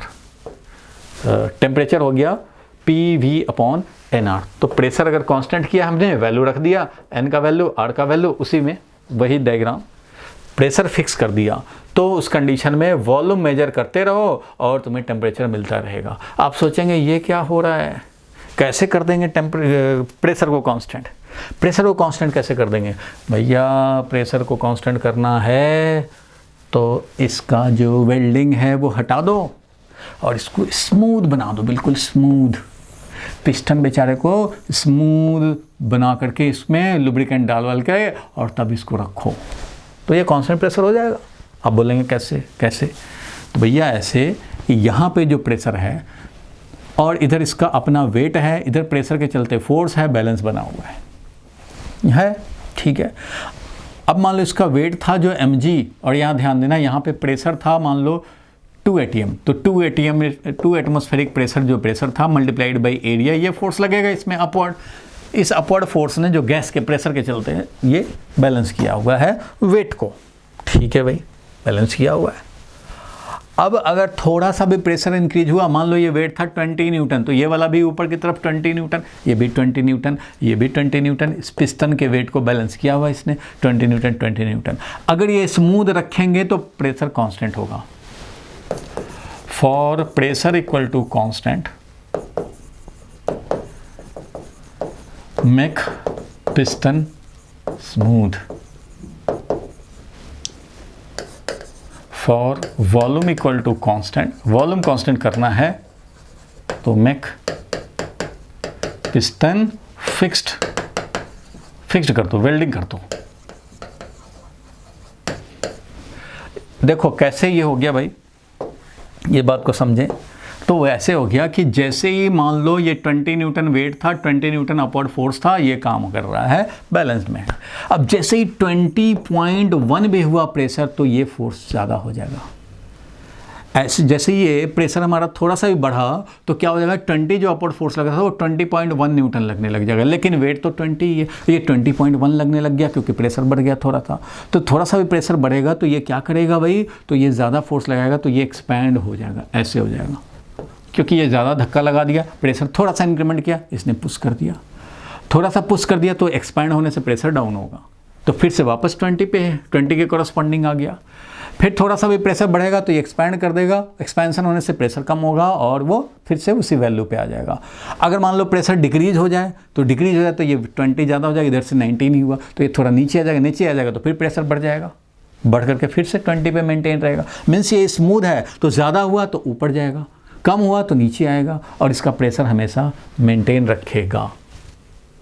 स्मूथ बना दिया तो थोड़ा भी ज़्यादा हुआ एक्सपैंड होकर के अपने ओरिजिनल वैल्यू पे प्रेशर आ जाएगा, क्योंकि एक्सपैंड होना मतलब प्रेशर डाउन। थोड़ा भी कम हो गया प्रेशर कम हो गया तो ये फोर्स कम लगेगा तो अपने आप ये नीचे आ जाएगा वेट फोर्स के चलते, और नीचे आकर के इसका वॉल्यूम कम करके प्रेशर बढ़ा देगा, और बढ़ा करके फिर से वही original volume, original pressure maintain रहेगा। अगर आपने पिस्टन को स्मूथ बना दिया ना, प्रेशर आपका कांस्टेंट मेंटेन रहेगा। तो ये तो प्रैक्टिकल बात बता दी है। वैसे थ्योरेटिकली ये कि अगर प्रेशर कांस्टेंट मेंटेन कर लिया तो इस लॉजिक को बोलेंगे कांस्टेंट प्रेशर गैस थर्मोमीटर। ध्यान देना, कांस्टेंट प्रेशर गैस थर्मोमीटर बन गया। आपका जो होता है ना, पहले ज़माने में होता था फीवर मेजर करने के लिए मरकरी डाल दिया जाता था थर्मोमीटर, मरकरी, और इसको हम लोग मुंह में डाल लेते थे या ऐसे डाल लेते थे, और थोड़े टाइम तक रखने पे इसमें जो टेम्परेचर होगा बॉडी का उस हिसाब से मरकरी में एक्सपेंसन होगा, और एक्सपेंसन होने से इसमें वॉल्यूम का एक्सपेंसन होगा। तो वॉल्यूम देख करके पता लग जाता है यहाँ तक आया तो इतना डिग्री फ़ारेनहाइट है फीवर, और यहाँ तक आ गया तो कुछ और है, यहाँ तक आ गया कुछ और है। तो वो क्या था भाई, तो उस तरह से वो गैस का भी बनता है, लिक्विड का भी बनता है थर्मोमीटर। तो बहुत सारे थर्मोमीटर बनाए जाते हैं, बट बेसिक लॉजिक क्या है, भाई, तो बेसिक लॉजिक है क्या, तो पैरामीटर एक ऐसा ढूंढो जो कि डायरेक्टली प्रोपोर्शनल टू टेम्परेचर हो, ताकि वो पैरामीटर देखें और टेम्परेचर हमें मिलता रहे। तो ये बेसिक लॉजिक हम लोग ध्यान रखते हैं। और एग्जाम्पल है constant gas thermometer, constant pressure gas thermometer या कांस्टेंट वॉल्यूम गैस थर्मोमीटर, ऐसा बना सकते हैं। बोलो लॉजिक क्लियर हुआ। अब बनाते हैं इसको, साइंटिस्ट अपना बनाएंगे, फिर वो मार्केट में अवेलेबल होगा, फिर हम लोग यूज़ करेंगे। आजकल तो डिजिटल बनने लग गए हैं, उसका अलग लॉजिक है। तो फिलहाल ये है कि हम लोगों को कभी भी थर्मोमीटर कैलिब्रेट करने की ज़रूरत है तो we need to find a parameter. एक ये भी होता है भाई प्लेटिनम वायर रेसिस्टेंस थर्मोमीटर, मतलब प्लेटिनम का जो रेसिस्टेंस होता है ना, ये रेसिस्टेंस भी देखा गया है कि डायरेक्टली प्रोपोर्शनल टू टेम्परेचर है। तो रेसिस्टेंस अगर मेजर करने का डिवाइस है तो रेसिस्टेंस मेजर करो टेम्परेचर मिलता रहेगा, रेसिस्टेंस मेजर करो टेम्परेचर मिलता रहेगा। तो उसको बोलते हैं प्लेटिनम वायर रेसिस्टेंस थर्मोमीटर। आपको किसी का डिटेल नहीं पढ़ने हैं, बेसिक लॉजिक मैंने बता दिया कि थर्मोमीटर बनाने के लिए एक जो हमें पैरामीटर चाहिए वो पैरामीटर वो होना चाहिए जो डायरेक्टली प्रोपोर्शनल हो। इतना बात समझ गए भाई। समझ गया क्या है बेसिक लॉजिक? कोई भी थर्मोमीटर को कैलिब्रेट करना हो तो बस खाली ये आपको इन्फॉर्मेशन, स्कूल में हो सकता है नहीं पूछा जाए, लेकिन आपको।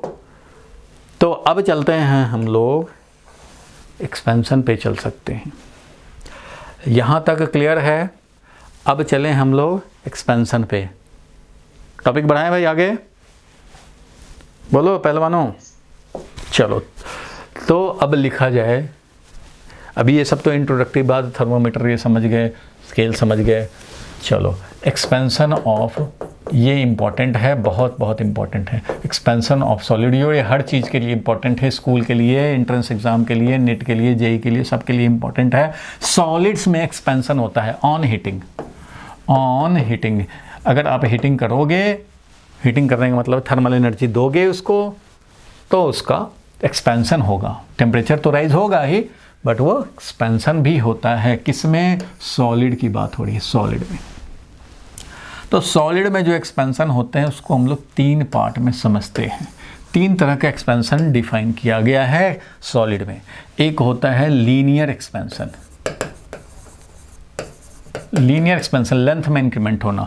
एक होता है एरियल एक्सपेंशन, ध्यान से समझ जाना है, और एक है वॉल्यूम एक्सपेंशन। ठीक है भैया? तो लीनियर एक्सपेंशन क्या होता है, ध्यान से समझना। एक वायर लिया या एक रॉड लिया, एक वायर या रॉड लिया जिसका कि लेंथ, ओरिजिनल लेंथ था मान लो L0।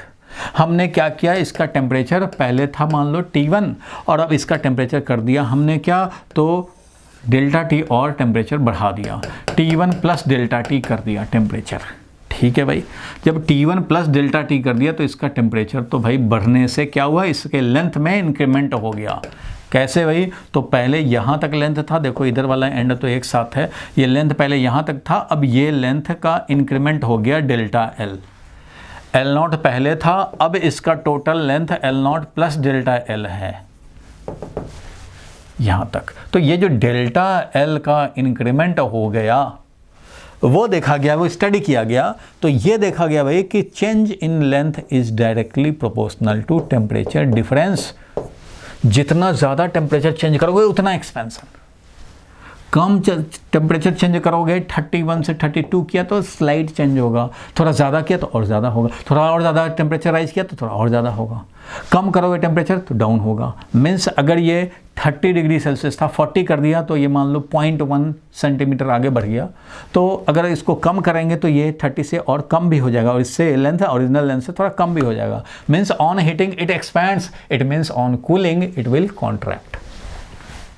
तो ये देखा गया कि जो भी चेंज इन लेंथ है, चाहे एक्सपैंड कराने के लिए दे रहे हो, टेम्परेचर बढ़ा रहे हो, या कॉन्ट्रैक्ट करने के लिए कूलिंग कर रहे हो, तो जितना ज़्यादा टेम्परेचर डिफरेंस रखोगे करोगे उतना ही ज़्यादा चेंज इन लेंथ होगा। ये देखा गया एक्सपेरिमेंटल।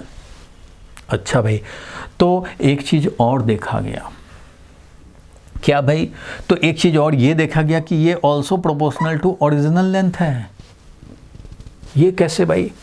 अरे कोई ओरिजिनल लेंथ मान लो ये 2 मीटर का लिया, 2 मीटर का लिया ओरिजिनल लेंथ, और ये 0.02 मीटर का एक्सपेंशन हुआ। तो आपको क्या लगता है कि अगर इसका बड़ा सा रॉड ले लेते, 2000 मीटर अगर इसका ओरिजिनल लेंथ ही होता, तो क्या उसमें भी इंक्रीमेंट यही तुच्छ सा होता, 0.02 उतना ही होता?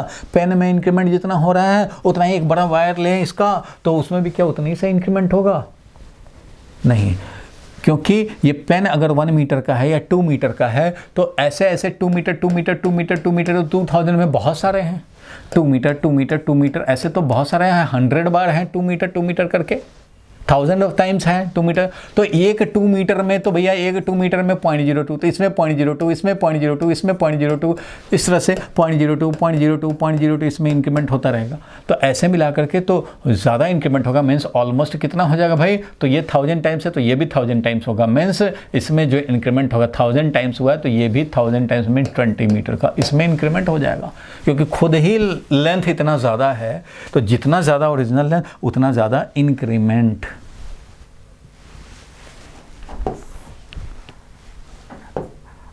अगर 2 मीटर में 0.2 तो 2 metre 2 metre 2 metre 2 metre 2 metre 2 metre ऐसे करके 1 2 3 4 5 6 7, अगर 7 इंटू 2 मीन्स 14 मीटर का है, ये 2 मीटर का है, तो इसमें अगर 0.02 हुआ तो इसमें ये कितना 7 टाइम्स ज़्यादा है ओरिजिनल, तो 7 टाइम्स इंक्रीमेंट भी होगा, यानी कि 1.4 टाइम्स हो जाएगा। 1.4 सेंटीमीटर का, यहाँ 0.02 सेंटीमीटर, यहाँ 1.4 सेंटीमीटर का इंक्रीमेंट होगा। इट मीन्स जितना ओरिजिनल लेंथ है उसी के प्रोपोर्शनल हमारा इंक्रीमेंट भी होगा। बड़ा डंडा लाओगे तो उसमें तो वैसे ही, अगर जो 10 किलोमीटर का है तो उसमें तो 10 किलोमीटर है तो उसमें तो 2 मीटर 4 मीटर का इंक्रीमेंट हो जाएगा, तो तुम्हें, और लेकिन कोई अगर मान लो इतना छोटा सा तो इसमें भी 4 मीटर का थोड़ी इंक्रीमेंट हो जाएगा। सो जो ओरिजिनल लेंथ है उसके भी प्रोपोर्शनल होता है चेंज इन लेंथ। ये दो बात के अलावा एक और बात पर डिपेंड करता है कि वो रॉड किस मटेरियल का है। वो रॉड किस मटेरियल का है, कॉपर का है तो अगर मैंने 10 मीटर का लिया कॉपर का और उसमें 10 डिग्री राइज किया, और 10 मीटर लिया मान लो हमने एल्युमिनियम का, उसमें भी 10 डिग्री राइज किया, तो टेम्परेचर चेंज सेम रखते हैं और ओरिजिनल लेंथ भी सेम लेते हैं, फिर भी कॉपर वाले में कुछ और इंक्रीमेंट हुआ, आयरन वाले में कुछ और हुआ, वुड का था वो कुछ और हुआ, स्टील का था उसमें कुछ और इंक्रीमेंट हुआ, तो मटेरियल वाइज भी अलग अलग होते हैं।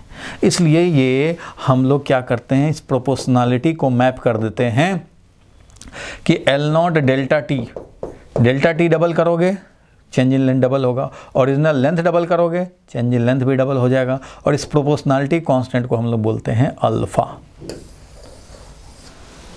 अल्फा क्या है, तो अल्फा को हम लोग बोलते हैं, यही है जो थर्ड बात, यानी मटेरियल को ये मैप करेगा कि कौन सा मटेरियल है। अल्फा को बोलते हैं coefficient of linear expansion, coefficient of linear expansion, और ये होता है different for different solid. Her material का अपना अपना, डिफरेंट फॉर डिफरेंट मटेरियल्स ऐसा बोलें। Coefficient of linear expansion different for different material, copper के लिए अलग होगा, एल्युमिनियम के लिए अलग होगा। फॉर एग्जांपल मैं लिख देता हूँ, मान लो कॉपर का ग्रेटर है एल्युमिनियम वाले से, अल्फा का वैल्यू ज़्यादा है, तो सेम ओरिजिनल लेंथ अगर दो वायर में लें और सेम चेंज इन टेम्परेचर करें तब भी उनमें अलग अलग क्यों आ रहा है, क्योंकि उनका अल्फा अलग अलग है। कोई एक्सपेंशन के लिए ज़्यादा सपोर्ट करता है, कोई एक्सपेंशन के लिए कम सपोर्ट करता है, तो जो कम सपोर्ट करेगा उसका कम अल्फा होगा, जो आराम से एक्सपेंड हो जाएगा उसका अल्फा ज़्यादा होगा। इसलिए फाइनली ये हुआ, इंक्रीमेंट जो होगा लेंथ में वो मटेरियल पे डिपेंड करेगा, ओरिजिनल लेंथ पे डिपेंड करेगा, और टेम्परेचर डिफरेंस कितना कर रहे हो उस पर भी डिपेंड करेगा। और अल्फ़ा को बोला क्या हम लोगों ने, coefficient of linear expansion. It means alpha का वैल्यू अगर लिखना चाहो तो वो है delta L upon original length into delta T. ध्यान दो अभी, ये क्या है alpha, delta L divided by L0 divided by delta T, ये मिला। ये अल्फ़ा का एक्सप्रेशन भी याद रखना। अल्फ़ा को इसलिए हम लोग बोलते हैं अल्फ़ा इज़, क्या है अल्फ़ा, तो वो है चेंज इन लेंथ। क्या है भाई ये, change in length per unit original length. Original length अगर इसका वैल्यू 1 कर दें, इसका भी वैल्यू 1 कर दें, तो ध्यान देना ये भी 1 मीटर लें ओरिजिनल लेंथ, 1 डिग्री राइज करें तो ये भी 1 ये भी 1, तो अल्फ़ा क्या हो जाएगा, डेल्टा एल। मतलब 1 मीटर का ले लो, 1 डिग्री का चेंज कराओ, तो जितना चेंज इन लेंथ होगा वही इसका अल्फ़ा होगा। अगर अल्फ़ा जितना भी चेंज होगा चेंज इन लेंथ, उसी का जो वैल्यू आएगा, चेंज इन लेंथ मान लो 0.001 है तो समझो अल्फ़ा भी उसका 0.001 है। मीन्स चेंज इन लेंथ को ही अल्फ़ा बोलेंगे अगर वो चेंज इन लेंथ देखा जा रहा है यूनिट लेंथ ओरिजिनल में और unit degree change in temperature करके। इसलिए change in length, alpha is change in length per unit original length for unit change in temperature, या पर यूनिट चेंज इन टेम्परेचर ये भी बोल सकते हैं, पर यूनिट चेंज इन टेम्परेचर। तो ये भी डिफाइन करने को अगर आए तो आप ध्यान रखना। तो चलो भाई इस पॉइंट को तो लिख लिया जाए, कोफिशिएंट ऑफ लीनियर एक्सपेंशन। इसको लिख लिया जाए। ये समझ गए हम लोग लेंथ वाइज एक्सपेंशन। बाकी का एक्सपेंशन तो हम लोग शायद नेक्स्ट क्लास में देखेंगे, लेकिन अभी रिकैप करते हुए हम लोग चलेंगे। देखो भाई, मैंने बात किया अभी तो एक ही को हमने यूज़ किया, एक ही को दिखाया है अभी। इन सब का तो अभी टाइम है, इसमें टाइम लगेगा। इन सब में रिलेशन भी है और इस पर फिर कुछ क्वेश्चंस भी हैं। अभी के लिए मैंने एक्सपेंशन ऑफ सॉलिड को इंट्रोड्यूस किया है, समझो। और क्या देखा भाई कि linear expansion, areal expansion and volume expansion 3 तरह का होता है। अगर वॉल्यूम है तो वॉल्यूम में भी एक्सपेंशन होगा, एरिया है सर्टेन, एरिया में भी एक्सपेंशन होगा। फिलहाल अभी लेंथ की बात हो रही है, तो लेंथ अगर है ओरिजिनल, टेम्परेचर चेंज करोगे तो उसमें भी चेंज आएगा। इंक्रीमेंट करोगे टेम्परेचर तो इंक्रीमेंट होगा, डिक्रीमेंट करोगे टेम्परेचर तो डिक्रीमेंट होगा। मीन्स ये अगर अभी 100 सेंटीमीटर है, टेम्परेचर डाउन कर दें तो 99.9 सेंटीमीटर भी हो सकता है। 100 सेंटीमीटर डिक्रीज होकर 99.9 सेंटीमीटर भी हो सकता है। इंक्रीमेंट होकर 100.1, 100.2 भी हो सकता है। टेम्परेचर बढ़ाएं तो, इंक्रीज करें तो देखा गया ये change in length is directly proportional to change in temperature. ये एक्सपेरिमेंटल बात है। And it is also proportional to change in length और ओरिजिनल लेंथ। और थर्ड जो मटेरियल को मैप कर रहा है वो है coefficient of linear expansion different for different solid. इस तरह से चेंज इन लेंथ देखा गया।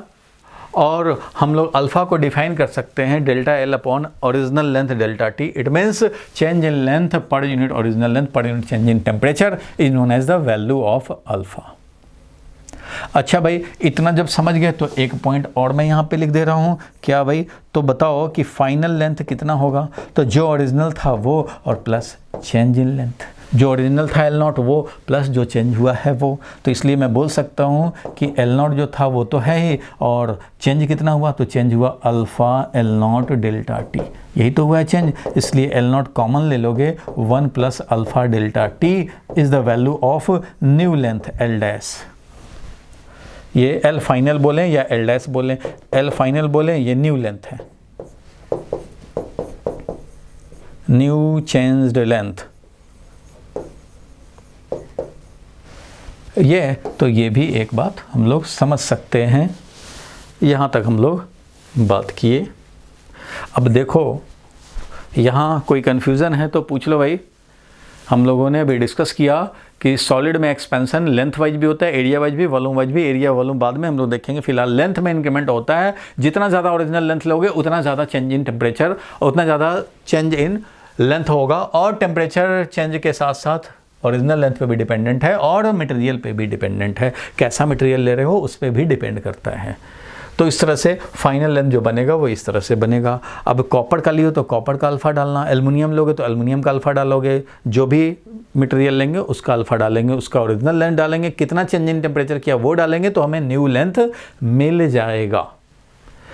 तो आज के क्लास में हम लोगों ने क्या क्या देखा भाई। तो सबसे पहले हम लोगों ने देखा कि हीट एनर्जी क्या है। तो हीट एनर्जी किसी बॉडी में नहीं होता है, इंटरनल एनर्जी होता है, जिसको कि हम लोग आगे और पढ़ेंगे। फिलहाल के लिए ये है कि internal energy directly proportional to temperature होता है। Internal energy is directly proportional to temperature. और क्या देखा भाई, तो हीट एनर्जी किसी बॉडी में नहीं होता है, होता है इंटरनल एनर्जी। और हीट एनर्जी को बोलते हैं एनर्जी इन ट्रांजिट। फिर टेम्परेचर के बारे में हम लोगों ने स्टडी किया कि टेम्परेचर क्या होता है भाई, वो समझा। और कैसे उसको मेजर करते हैं, कैलिब्रेट करना हो तो एक पैरामीटर ढूंढते हैं जो कि लीनियरली डिपेंडेंट हो, डायरेक्टली प्रोपोर्शनल टू टेम्परेचर हो। तो उससे हम लोग स्केल बना सकते हैं, थर्मोमीटर बना सकते हैं। और उस टेम्परेचर को रिप्रेजेंट करने के लिए डिग्री सेल्सियस, डिग्री फ़ारेनहाइट और केल्विन, ये तीनों फेमस हैं स्केल। इसी में हम लोग एक्सप्रेस करते हैं और एक में वैल्यू पता हो तो दूसरे में निकाल सकते हैं। ठीक है भाई।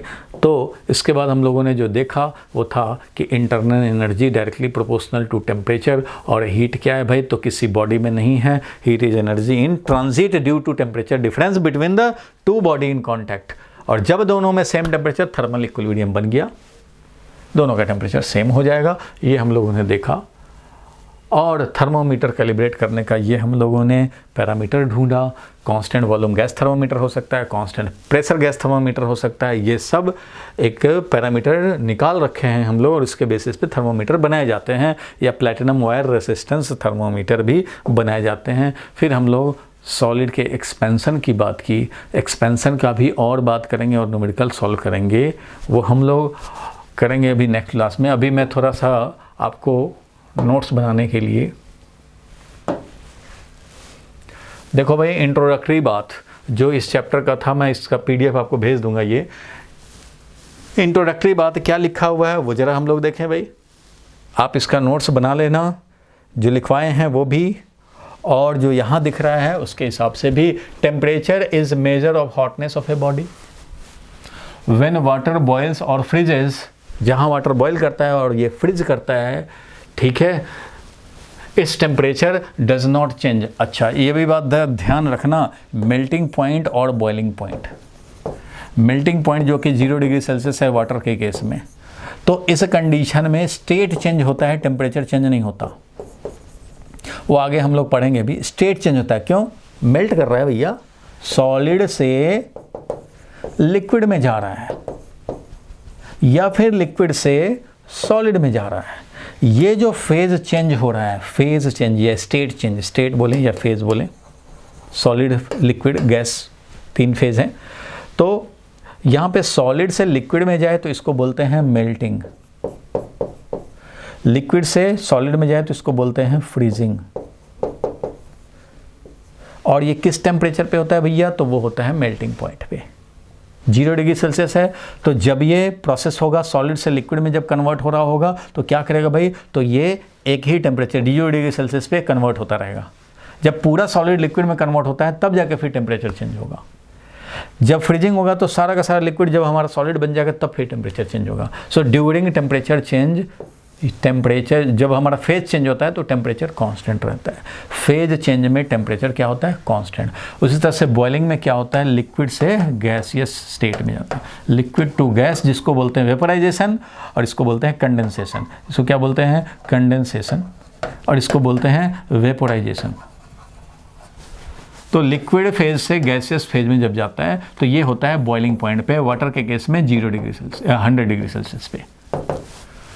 तो temperature is measure of hotness of body when water boils और फ्रीजेस, इस temperature does not change during these process even though heat is flowing into और आउट ऑफ इट। मतलब जब आप इसको वेपराइज कर रहे हो तो आप बर्नर से हीट दे रहे हो, फिर भी इसका टेम्परेचर चेंज नहीं होगा। क्यों? फेज चेंज हो रहा है, स्टेट चेंज हो रहा है। तो जब भी स्टेट चेंज होता है ना तो टेम्परेचर चेंज नहीं होता, इवन इफ आप एनर्जी दे रहे हो और यहाँ पे एनर्जी लिक्विड से ले करके निकाल के इसको सॉलिडिफाई कर रहे हो, फ्रीजिंग करा रहे हो। तो जो भी एनर्जी एक्सचेंज होता है वो छुपा रहता है। जब भी स्टेट चेंज होगा टेम्परेचर चेंज नहीं होगा। ध्यान देना, जब स्टेट चेंज होता है तो टेम्परेचर चेंज नहीं होता। Very very important. During state change, no change in temperature.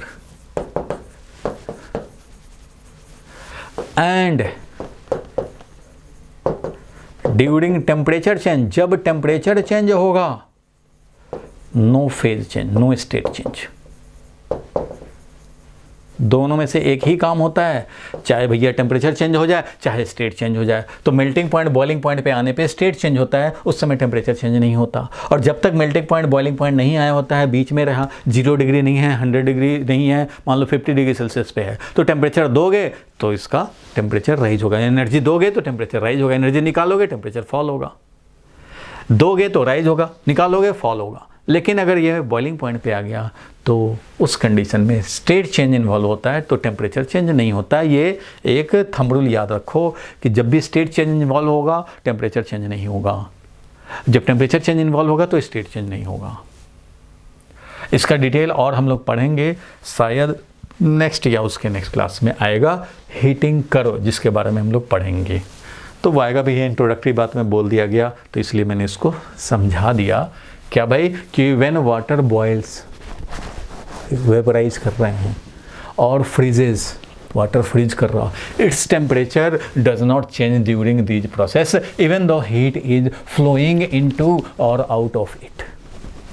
Liquid में से निकाल रहे हैं, फ्रीज हो रहा है, तो डाल रहे हैं इधर वेपराइज करने के लिए, निकाल रहे हैं फ्रीज करने के लिए, लेकिन टेम्परेचर चेंज नहीं होता। A piece of ice taken in hand appears to be cold. अगर आइस को हम लोग आइस क्यूब को ले लें तो कोल्ड रहता है भाई, बिल्कुल रहता है।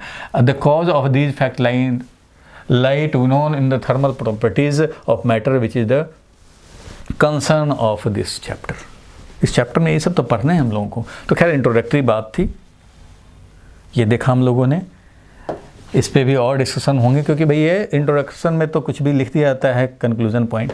आगे बढ़ते हैं हम लोग। आज हम लोगों ने क्या देखा भाई, तो टेम्परेचर एंड हीट देखा।